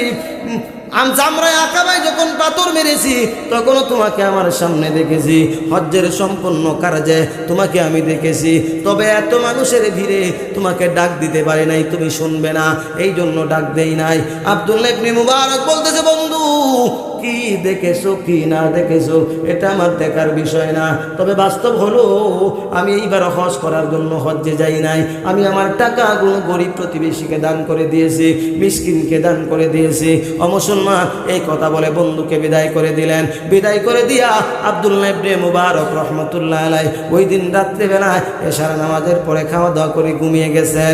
রাত্রে স্বপ্নে দেখতেছেন, স্বপ্নের ঘরে ঘুমের ঘরে কে যেন এসে বলতেছেন, আব্দুল্লাহ ইবনে মুবারক তুমি যে হজ্জে যাও নাই ওই কথাটা যেমন সত্য, তোমার বন্ধু তোমাকে দেখেছে এইটাও তেমন সত্য।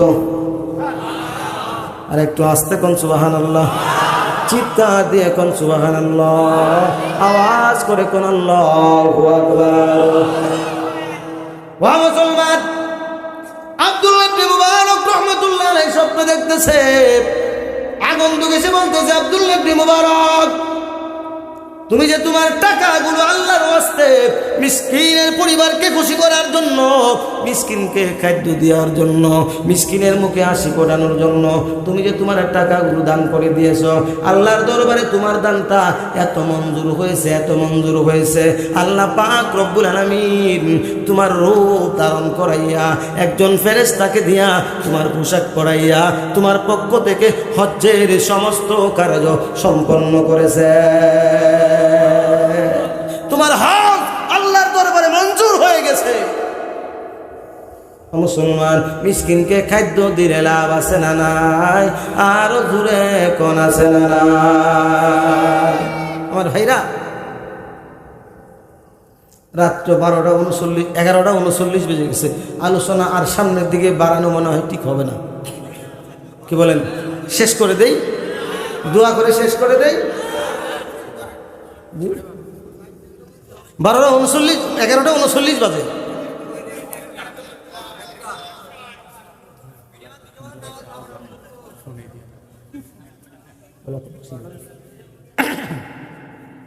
জি, 11:39 বাজে। দোয়া করতে করতে 12টা বেজেই যাবে। কি বলেন? শেষ করে দেই। আচ্ছা, বাকি কথাগুলো সংক্ষেপ করে বলি, তবে আপনারা উঠা বসা করবেন না। করবেন? একটু জিকির করেন, লা ইলাহা ইল্লাল্লাহ।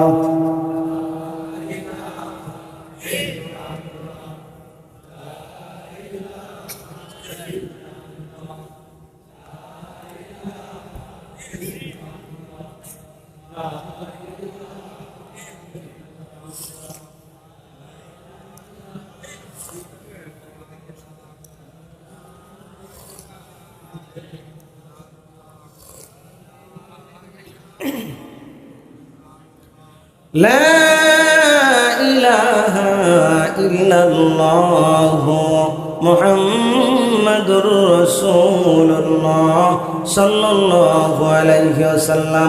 ও মুসলমান, মিসকিনকে খাদ্য দিলে লাভ আছে না নাই? আর একটু দূরে কোন লাভ আছে না নাই? খাদ্য দিব তো, আমরা দিব তো।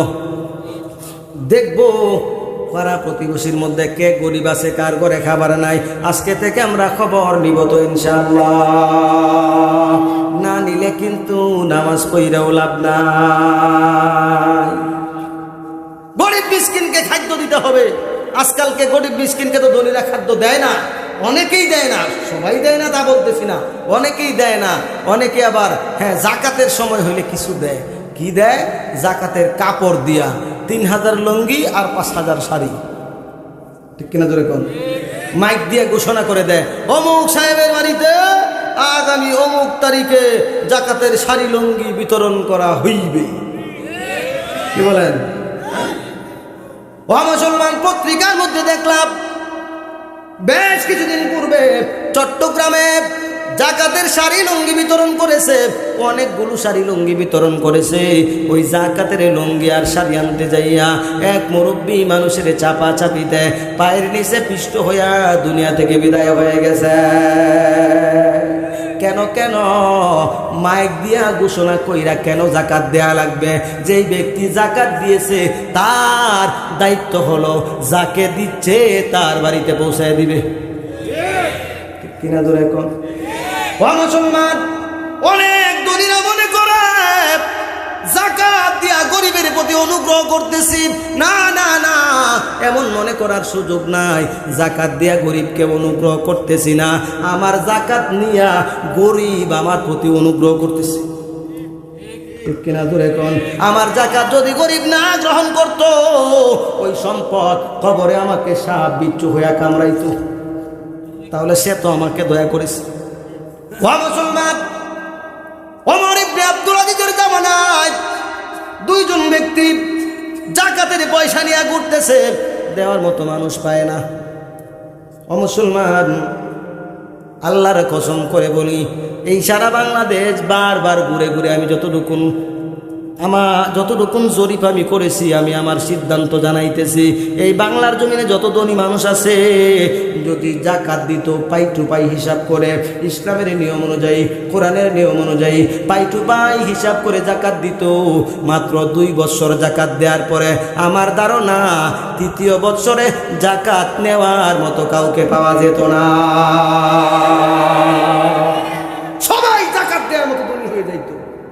কিন্তু জাকাত তো দেয় না।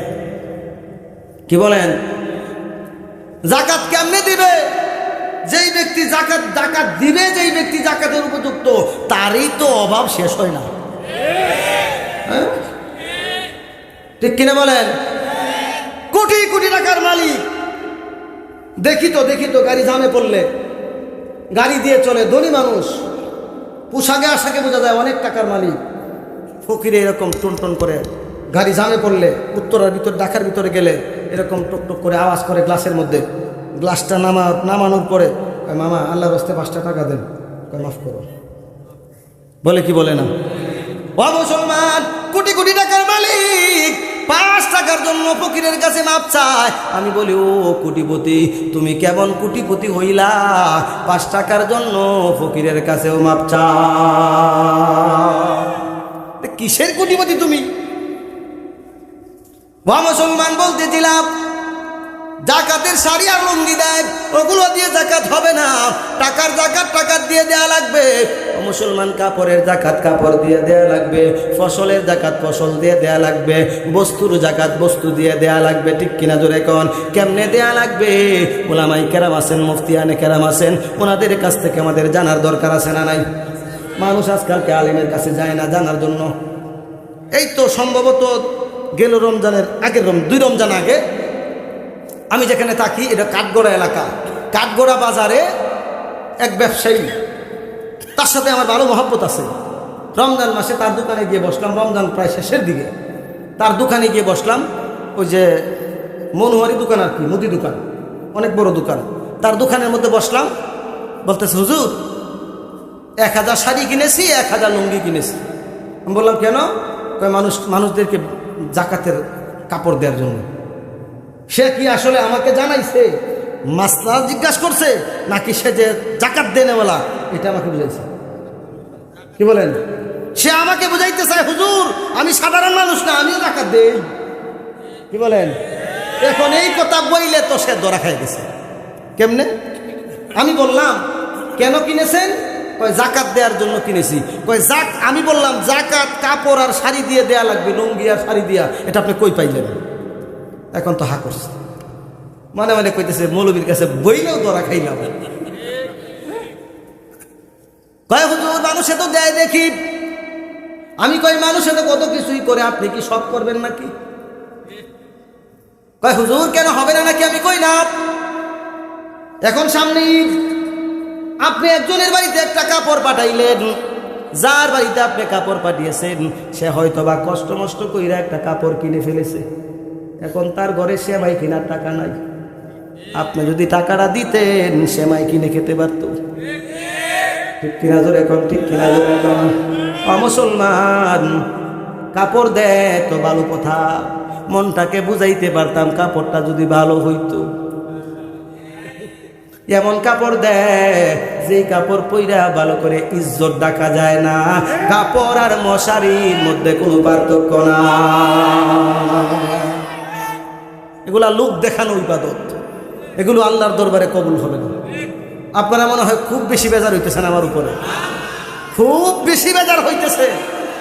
আমি সত্য কথাগুলো কারো চেহারার দিকে তাকায় বলি না। ওয়া মুসলমানেরা, বলতেছিলাম মিসকিনকে খাদ্য দেওয়া লাগবে। কার খুশির জন্য? কার? আর একটু জোরে বলেন, কার? আল্লাহর খুশির জন্য মিসকিনকে খাদ্য দেওয়া লাগবে। তার মানে হলো দরিদ্র মুক্ত সমাজ গঠন করার জন্য আন্দোলন করা লাগবে। মুসলমান, 3 নাম্বার অপরাধ সংক্ষেপে বলতেছি।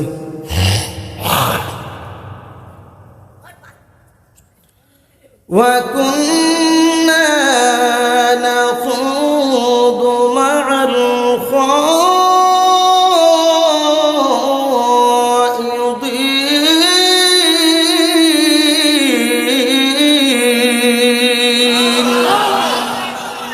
3 নাম্বার অপরাধ, আলোচনাকারীদের সাথে মিলেমিশে আলোচনা করতাম, সমালোচনাকারীদের সাথে মিলেমিশে সমালোচনা করতাম, তার মানে গীবত করতাম।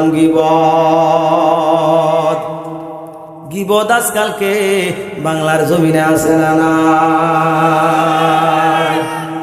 পরের মন্দ আপনাদের চুয়াডাঙ্গাতে নাই। কি দরকার ছিল বলার, আমি কি জানতাম? ওয়া মুসলমান, মানুষের সমালোচনা আজকালকে আছে না নাই? বাংলার জমিনে গীবত আছে না নাই? আমি আমার বক্তৃতাগুলোর মধ্যে সারা বাংলাদেশে বলেছি, বাঙালিরা ঘি আর ভাত একসাথে খাইতে যেমন মজা পায়, অন্যের গীবত করতে তার চাইতে বেশি মজা পায়। গীবত ও মুসলমান, হুজুরদের গীবত করতে পর্যন্ত ছাড়ে না, হুজুরদেরকেও মাপ দেয় না, ঠিক কিনা জোরে কন? হুজুর যদি একটু কোনো দরকারে জুড়ে জুড়ে আটে, একজন আর একজন রে কয়, দেখ রে দৌড়াইতেছে, মনে হয় দাওয়াত আছে। হুজুর যদি একটু আস্তে আস্তে যায়, কয় পরের বাড়ির খাই তো হিসাব নাই, এমন খাওয়া খাইছে হাঁটতেই পারতেছে না। হুজুর যদি একটু মোটা হয়, কয় পরের বাড়ির খাই তো হিসাব নাই। হুজুর যদি আমার মতো চিকন হয়, কয় পরের বাড়ির খাওয়ার কোনো অ্যাকশন নাই। ঠিক কিনা জোরে কর? তার মানে তার উদ্দেশ্য, তার ইচ্ছা হুজুরের পিছনে লাগবে। ঠিক কিনা জোরে কর? ও মুসলমানেরা, পরিষ্কার ভাষায় শুনে নেন, আজকালকে যারা আলেমদের দিকে বাঁকা চোখে তাকায়, আলেমদেরকে দেখতে পারে না, তারা যদি আজকে নবী থাকতো, নবী কেউ দেখতে পারতো না। ঠিক কিনা জোরে কর? আর একটু জোরে কোন ঠিক কিনা? ও মুসলমান, আলেমরা হচ্ছেন ওয়ারিসাতে আম্বিয়া, নবীর ওয়ারিস। আলেমদের সাথে যারা দুর্ব্যবহার করে, আলেমদের দিকে যারা বাঁকা চোখে তাকায়, আমি বলবো তখনকার জামানার আবু জাহেল, আবু লাহাব, উতবা, সাইবা, তাদের সাথে ওই সমস্ত লোকদের আত্মীয়তার সম্পর্ক আছে। কিনা জোরে কোন? না হলে আলেমদের দিকে বাঁকা চোখে তাকানোর সাহস করতে পারতো না। কারণ আলেমরা হচ্ছে এই সমাজের অভিভাবক। ঠিক কিনা জোরে কোন? মুসলমান, যেই সমস্ত মুসলমানের সন্তান আলেমদেরকে দেখলেই চুলকানি উঠে, আমি তাকে বলবো, ভাই আলেম দেখলে চুলকানি উঠেও না। আলেম দেখলে কেন চুলকানি উঠে তুমি কি জানো না? এই আলেম যদি তোমার মা আর তোমার বাবাকে একত্রিত করে না দিত, মুহাম্মদী শরার মাধ্যমে, কালিমার মাধ্যমে একত্রিত করে না দিত, এই জমিনে তুমি বৈধ সন্তানের পরিচয় দিতে পারতা না। বেজার হইতেছেন? হুজুর আপনার এত কথা কওয়ার দরকার কি? বেজার হইতেছেন?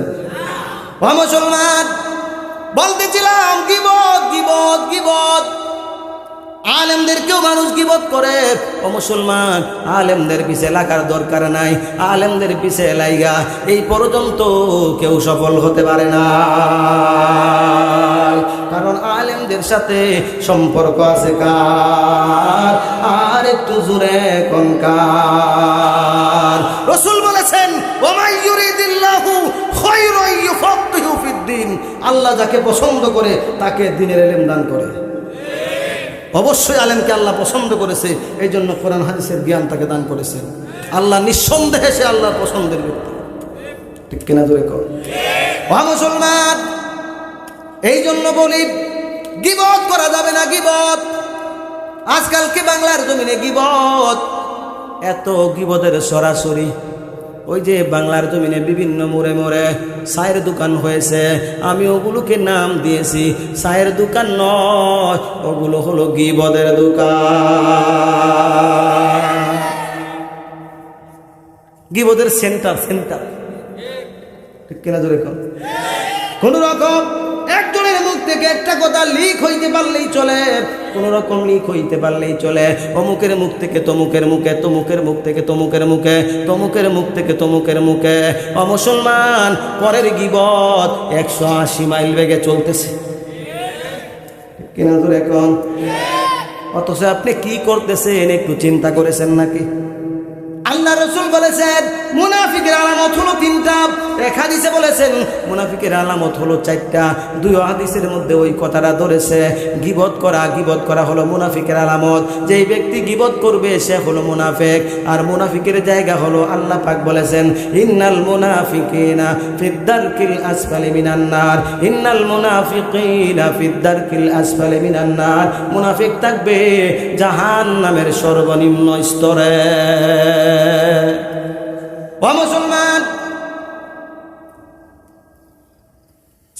কারুনের মতো ক্ষুধাদ্রোহীরা মুনাফিকের উপরের জাহান্নামে থাকবে। ফেরাউনের মতো ক্ষুধাদ্রোহীরাও মুনাফিকের উপরের জাহান্নামে থাকবে। হামান, সাদ্দাত, ফেরাউন, নমরুদ, এরকম বড় বড় ক্ষুধাদ্রোহী যারা দুনিয়ার জমিনে ছিল সকলেই মুনাফিকের উপরের জাহান্নামে থাকবে। মুনাফিক থাকবে সর্বনিম্ন স্তরের জাহান্নামে। সমস্ত জাহান্নামের পোশাকলা যেই জায়গার মধ্যে থাকবে ওই জায়গার মধ্যে মুনাফিক সাঁতরাবে আর নাক দিয়া মুখ দিয়া বক্ষণ করতে থাকবে। নাউজুবিল্লাহ কইতে মন চায় না নাকি? আর একটু জোরে কন নাউজুবিল্লাহ। গীবত থেকে বেঁচে থাকার দরকার আছে না নাই? মহিলাদের ভিতরেও গীবতের অভ্যাস আছে না নাই? কম না বেশি? কি কম বেশি? ও মুসলমান, কয়েকদিন আগে ফেসবুকের মধ্যে দেখলাম ধাঁধা লিখেছে। ধাঁধা, এক বন্ধু বলতেছে তিনটা বন্ধুকে যে সবচাইতে বড় মিথ্যা কথা বলতে পারবে তাকে ওই পুরস্কারটা দিব। কি পারলে? সবচাইতে বড় মিথ্যা কথা বলতে পারলে পুরস্কারটা দিব। মিথ্যা কথা বলতেছে বন্ধুরা, বলতেছে এই দেখেছি সেই দেখেছি। আরেকজনে বলতেছে এটা, একজনে বলতেছে আমি একটা বলবো, কয় বল। এক জায়গায় 5 জন মহিলা দেখে এসেছি, বৈশা আছে, চুপ কইরা কোনো কথা কয় না। 5 জন মহিলা চুপ কইরা বৈশা আছে, কোনো কথা কয় না। এইবার বন্ধু কয় তুই আমার পুরস্কার পাওয়ার মতো যোগ্য বন্ধু, কারণ তুই 1 নাম্বার মিথ্যা কথাটাই বলেছিস। কি বলেন? 3 জন মহিলা এক জায়গায় চুপ করে বসে থাকতে পারবে? পারবে? কখনো না। গিয়ে দেখেন মহিলা প্যান্ডেলে কিভাবে চলতেছে, ওয়াজও শুনতেছে, তাদেরটাও চলতেছে। মৌলবীরা কইব, মহিলারা বলবে যে প্রত্যেকে এক মৌলবী নিয়ে আইলো। হ্যাঁ, আমাদেরকে কত খারাপ বলতেছে, রান্না করে খাওয়ানোটাই বলেছে। ও মা, আপনার শুধরানোর জন্য বলতেছি গো মা, গীবত যদি আপনি করেন কিয়ামতের ময়দানে আল্লাহর দরবারে আপনাকে আসামি হওয়া লাগবে। রাসূল বলেছেন ক্বালান নবী সাল্লাল্লাহু আলাইহি ওয়াসাল্লাম সামাতা নাজা। রাসূল বলেছেন যেই ব্যক্তি চুপ থাকে সে নাজাত পায়। তার মানে হইল আপনি মুখে তালা মাইরা রাখবেন এই কথা না। আল্লাহ রাসূল ওই কথা বুঝাইতে চায়, অনর্থক কথা না বইলা যে চুপ থাকে সে নাজাত পায়। আপনি প্রয়োজনীয় কথা বলবেন, কোনো সমস্যা নাই, অনর্থক কথা বলার দরকার না। আজে বাজে কথা শুধু, ঠিক কিনা জোরে কোন? হ্যাঁ, অনর্থক কথা, বাজে কথা। ভাই মুসলমানেরা, একটা সূত্র শুনে নেন, যেই কথার দ্বারা আপনার নিজের উপকার হয় না, আপনার ফ্যামিলির উপকার হয় না, আপনার সমাজের উপকার হয় না, আপনার দেশের উপকার হয় না, ওই কথাটাই হলো অনর্থক কথা। ঠিক কিনা জোরে কোন? ঠিক কিনা জোরে কোন? অনর্থক কথা কোনো মুমিন বলতে পারে না। ওয়াল্লাযীনা হুম আনিল লাগযি মুরিদুন। ও মুসলমান, অনর্থক কোনো কথা বলা যাবে না, গীবত করা যাবে না, পরের মন্দ বলা যাবে না। ও মুসলমান, পরের মন্দ কেন বলি আমরা, কেন বলি? তারও একটা কারণ আছে। তার কারণ হলো আমরা নিজেকে দেখি না, অন্যকে দেখি। ঠিক কিনা জোরে কোন? আল্লাহ রসুলের সাহাবীরা নিজেকে দেখতেন আর আমরা অন্যের দিকে দেখি। আল্লাহ রসুলের সাহাবীরা নিজের দিকে তাকাইতেন, আমি যে নামাজ পড়তেছি আমার নামাজটা হচ্ছে কিনা জানি না, কিয়ামতের ময়দানে ওই নামাজের জন্য আল্লাহর দরবারে আসামি হওয়া লাগবে নাকি জানি না। আর আমরা যদি 2 ওয়াক্ত নামাজ পড়ি, 3 দিন নামাজ পড়ি, পরের দিনই বলি আমি পারি আর না পারি, শুদ্ধ হোক আর না শুদ্ধ হোক, আমি তো মসজিদে যাইতেছি, অমুক অমুক তো নামাজই যায় না। কিনা জোরে কোন? অপরকে আমরা কেন দেখি? নিজেকে দেখতে পারি না কেন? নিজেকে দেখার যোগ্যতা অর্জন করতে হবে। অমুকে নামাজে যায় না, তার হিসাব সে দিবে। আমি নামাজে যাচ্ছি, আমার নামাজটা আল্লাহ রসুলের নামাজের সাথে মিল আছে কিনা, এটাই আমাকে পরীক্ষা করা লাগবে। এটা আমাকে দেখতে হবে। আমার নামাজ সাহাবায়ে কেরামের নামাজের সাথে মিল আছে কিনা, এটা আমাকে দেখতে হবে। আমার নামাজ আলেম ওলামার না সাজেশন অনুযায়ী হচ্ছে কিনা, এটা আমাকে দেখতে হবে। অন্যকে দেখার টাইম নেই আমার, ঠিক কিনা ধরে কম? তাহলে আপনি সত্যিকারের মুমিন। পরের ভুল ধরা যাবে না, ভুলটা ধরতে হবে নিজের ভুল, ঠিক কিনা ধরে কম? ও মুসলমান, যেই ব্যক্তি নিজের ভুল ধরতে জানে, ওই ব্যক্তি কোনোদিন অন্যের সমালোচনা করবে না, কারণ আমার এই তো ভুলের অভাব না। সমাজে দেখবেন মসজিদে ইমাম সাহেব যদি সুদের ওয়াজ করে, ইমাম সাহেব যদি সুদের ওয়াজ করে, দেখবেন মুসল্লিরা অমুকের দিকে তাকায় আর মনে মনে বড় খুশি হয়। হুজুর মনে হয় অমুককেই কইতাছে। বলেন কি বলেন কি বলেন? আমিও যে সুদের সাথে জড়িত এই চিন্তা আমার নাই, ঠিক কিনা ধরে কোন? মুসলমান, আপনি আমি কি সুদ মুক্ত আছি নাকি? নাই নাই। আপনি সুদ খান না, ঠিক আছে। যেই ব্যাংকে টাকা রাখতেছেন, এই ব্যাংকটা হলো সুদী ব্যাংক, সুদের সাথে সম্পর্ক আছে। 100% সুদ মুক্ত যদি হতে চান, ইসলাম আগে কায়েম করতে হবে। কারণ ইসলাম সুদ ভিত্তিক জীবন ব্যবস্থা চায় না। ইসলাম চায় সুদ ভিত্তিক জীবন ব্যবস্থা বন্ধ করবে, যাকাত ভিত্তিক অর্থ ব্যবস্থা চালু করা লাগবে। এটা হলো ইসলামের নিয়ম। মুসলমান, বলতেছিলাম পরে মন্দ করা যাবে না, গীবত করা যাবে না, গীবত থেকে নিজেকে পবিত্র রাখা লাগবে। আজকাল কেউ মুসলমান গীবতটাকে মানুষ অপরাধী মনে করে না, ঠিক কিনা জোরে কোন? ঠিক কিনা জোরে কোন? অথচ আপনি যদি নামাজও পড়েন, গীবতও করেন, আপনি যদি রোজাও রাখেন, গীবতও করেন, হজও করেন, গীবতও করেন, অর্থাৎ যত নেক আমল আছে সব করতেছেন, সাথে গীবতও করতেছেন, আপনার সব নেক আমল বরবাদ হয়ে যাচ্ছে। নেক আমলগুলো বরবাদ হয়ে যাচ্ছে, গীবত গিলে গিলে খেয়ে ফেলতেছে। সুতরাং মুসলমান, আমরা অনেকেই নেকির কাজ করি, ঠিক আছে, কিন্তু নেকিগুলোকে টিকাইতে পারি না, গুনার কাজও করি, ঠিক কিনা জোরে কন? মনে করেন এক ব্যক্তি নেকির কাজ মাত্র একটা করলো আর একটা গুনাহ করলো না, সে যাবে কোথায়? মৃত্যুর পরে যাবে কোথায়? জান্নাতে যাবে। যদিও তার নেকি একটা, তারপরেও সে জান্নাতে যাবে। কেন? কারণ তার জীবনে তো কোনো গুনাই নাই। আরেক ব্যক্তি মনে করেন নেকি করেছে 50,000, গুনাহ করেছে 50,000 একটা, এই 50,000 নেকির কোনো মূল্য নাই। তো গুনাহ থেকে বেঁচে থাকতে হবে, বাঁচার চেষ্টা করতে হবে। যে সমস্ত কাজগুলো করলে গুনাহ হয়, এই সমস্ত কাজগুলো থেকে বেঁচে থাকতে হবে, ঠিক কিনা জোরে কোন? এই যুবক ভাই, কি বলো, ঠিক কিনা? আজকালকে যুবকদের গুনার তো কারখানা সারা দুনিয়াতে, ঠিক কিনা জোরে কোন? এই যে একটা জিনিস আছে, ওই যে কি বলেন, আছে না নাই? হ্যাঁ, ওটা গুনার মেশিন, গুনার মেশিন, গুনাহ করানোর মেশিন। যুবক ভাই, চক্ষুটাকে পবিত্র রাখা লাগবে। চক্ষুকে পবিত্র রাখা লাগবে। কারণ হলো ও মুসলমান, গুনার কাজ দেইকা গুনাহ দেইকা চক্ষুকে মজা দিলে কিয়ামতের ময়দানে শাস্তি হবে আল্লাহর। আল্লাহ রাসূল বলেন, ক্বালান নবী সাল্লাল্লাহু আলাইহি ওয়াসাল্লাম, মান মালা আইনুহু মিনাল হারাম মালা আল্লাহু তাআলা ইয়াউমাল কিয়ামাতি আইনুহু ফিন্নার। যুবকদের উদ্দেশ্যে দুই একটা কথা বলতেছি, কারণ যুবকটাই হলো ইসলামের আসল শক্তি। কারণ আপনি পিছনের দিকে তাকান, যুবকদের রক্তই হলো ইসলামের ফাউন্ডেশন।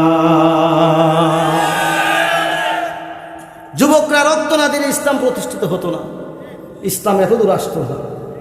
এই জন্যই তো ইহুদি খ্রিস্টানেরা বেছে বেছে যুবকদেরকে টার্গেট করেছে, ঠিক কিনা জোরে কোন? যে হুজুর গুগল এই টাচ মোবাইল এত খারাপ, যে আপনার পকেটেও তো একটা আছে, নেন আমারটা চেক করেন খারাপ কিছু আছে কিনা। এ ভাই, আনন্দের খবরও আছে, আনন্দের খবর। কি আনন্দের খবর? কয়েকদিন আগে এক জরিপের মধ্যে দেখলাম, ওই যে গুগল ইন্টারনেট আবিষ্কার করেছে ইহুদি খ্রিস্টানেরা মুসলমানদের চরিত্র আর ঈমান ধ্বংস করার জন্য, কিন্তু আবিষ্কার করে তো তারা বিপদে পড়ে গেছে। কারণ হলো কয়েকদিন আগে এক জরিপের মধ্যে দেখলাম প্রতিদিন এই গুগল আর ইন্টারনেট রিচার্জ করে করে 24 ঘন্টায় সারা পৃথিবীতে 6,500 করে মানুষ মুসলমান হইতেছে। প্রতিদিন 6,500 মুসলমান হইতেছে, আর তুমি মুসলমানের সন্তান ঈমান ধ্বংস করতেছো। কপাল পুরা কোথাকার, ঠিক কিনা ধরে কম? ভাই যুবক ভাই, আল্লাহ রাসূল বলেন ক্বালান নবী সাল্লাল্লাহু আলাইহি ওয়াসাল্লাম মান মালা আইনুহু মিনাল হারাম মালা আল্লাহু তাআলা ইয়াউমাল কিয়ামাতি আইনুহু মিন নার। আল্লাহ রাসূল বলেন, ও আমার উম্মত, যেই ব্যক্তি হারাম জিনিস দেইকা চক্ষুকে মজা দেয়, কিয়ামতের ময়দানে আল্লাহ পাক রব্বুল আলামিন তার চোখের মধ্যে জাহান্নামের আগুন ঢুকায়া মজা দিবেন। জাহান্নামের আগুন ঢুকলে মজা না সাজা। তারপরে তো রসুল মজার কথা বললেন, এটা কেমন মজা? চুলকানির মজা। কি বলেন? অ্যালার্জি হয়েছে? চুলকাইতে ভালো লাগে না? মনে চায় যেন কাজের লোক নিয়ে চুলকাই, কিছুক্ষণ পরে জ্বলা ফিরি আছে না নাই? চুলকানির মজা। এ ভাই, জবানকে হেফাজত করব, চক্ষুকে হেফাজত করব, যা খাই হালাল খাবো, ঠিক কিনা জোরে কর? আল্লাহর গোলামি যতটুকু তৌফিক পাই, যতটুকু সুযোগ পাই ততটুকু করব। কিন্তু 5 ওয়াক্ত নামাজ কিন্তু মাপ নাই। মাপ আছে, মাপ আছে। হ্যাঁ, আপনি নৌকার মধ্যে ভ্রমণে আছেন, নৌকায় ভ্রমণে মনে করেন নৌকাটা জ্বরের কবলে পড়ে ডুবে গেছে, আপনি একটা কাষ্ঠের উপরে ভর করে, একটা তক্তার উপরে ভর করে আপনি সাঁতরাইতেছেন। যদি আপনি খবর পান, আপনি যদি আন্দাজ করতে পারেন যে নামাজের ওয়াক্ত হয়েছে, অথবা আপনার কানে যদি আজান হয়, আপনি সাঁতরাইতেছেন, ওখান থেকে ইশারায় নামাজ পড়া লাগবে, নামাজ মাপ নাই। ওয়া মুসলমান, 5 ওয়াক্ত নামাজ পড়ব কার খুশির জন্য? আল্লাহর খুশির জন্য। ও মুসলমান, 5 ওয়াক্ত নামাজ পড়ব আল্লাহর খুশির জন্য।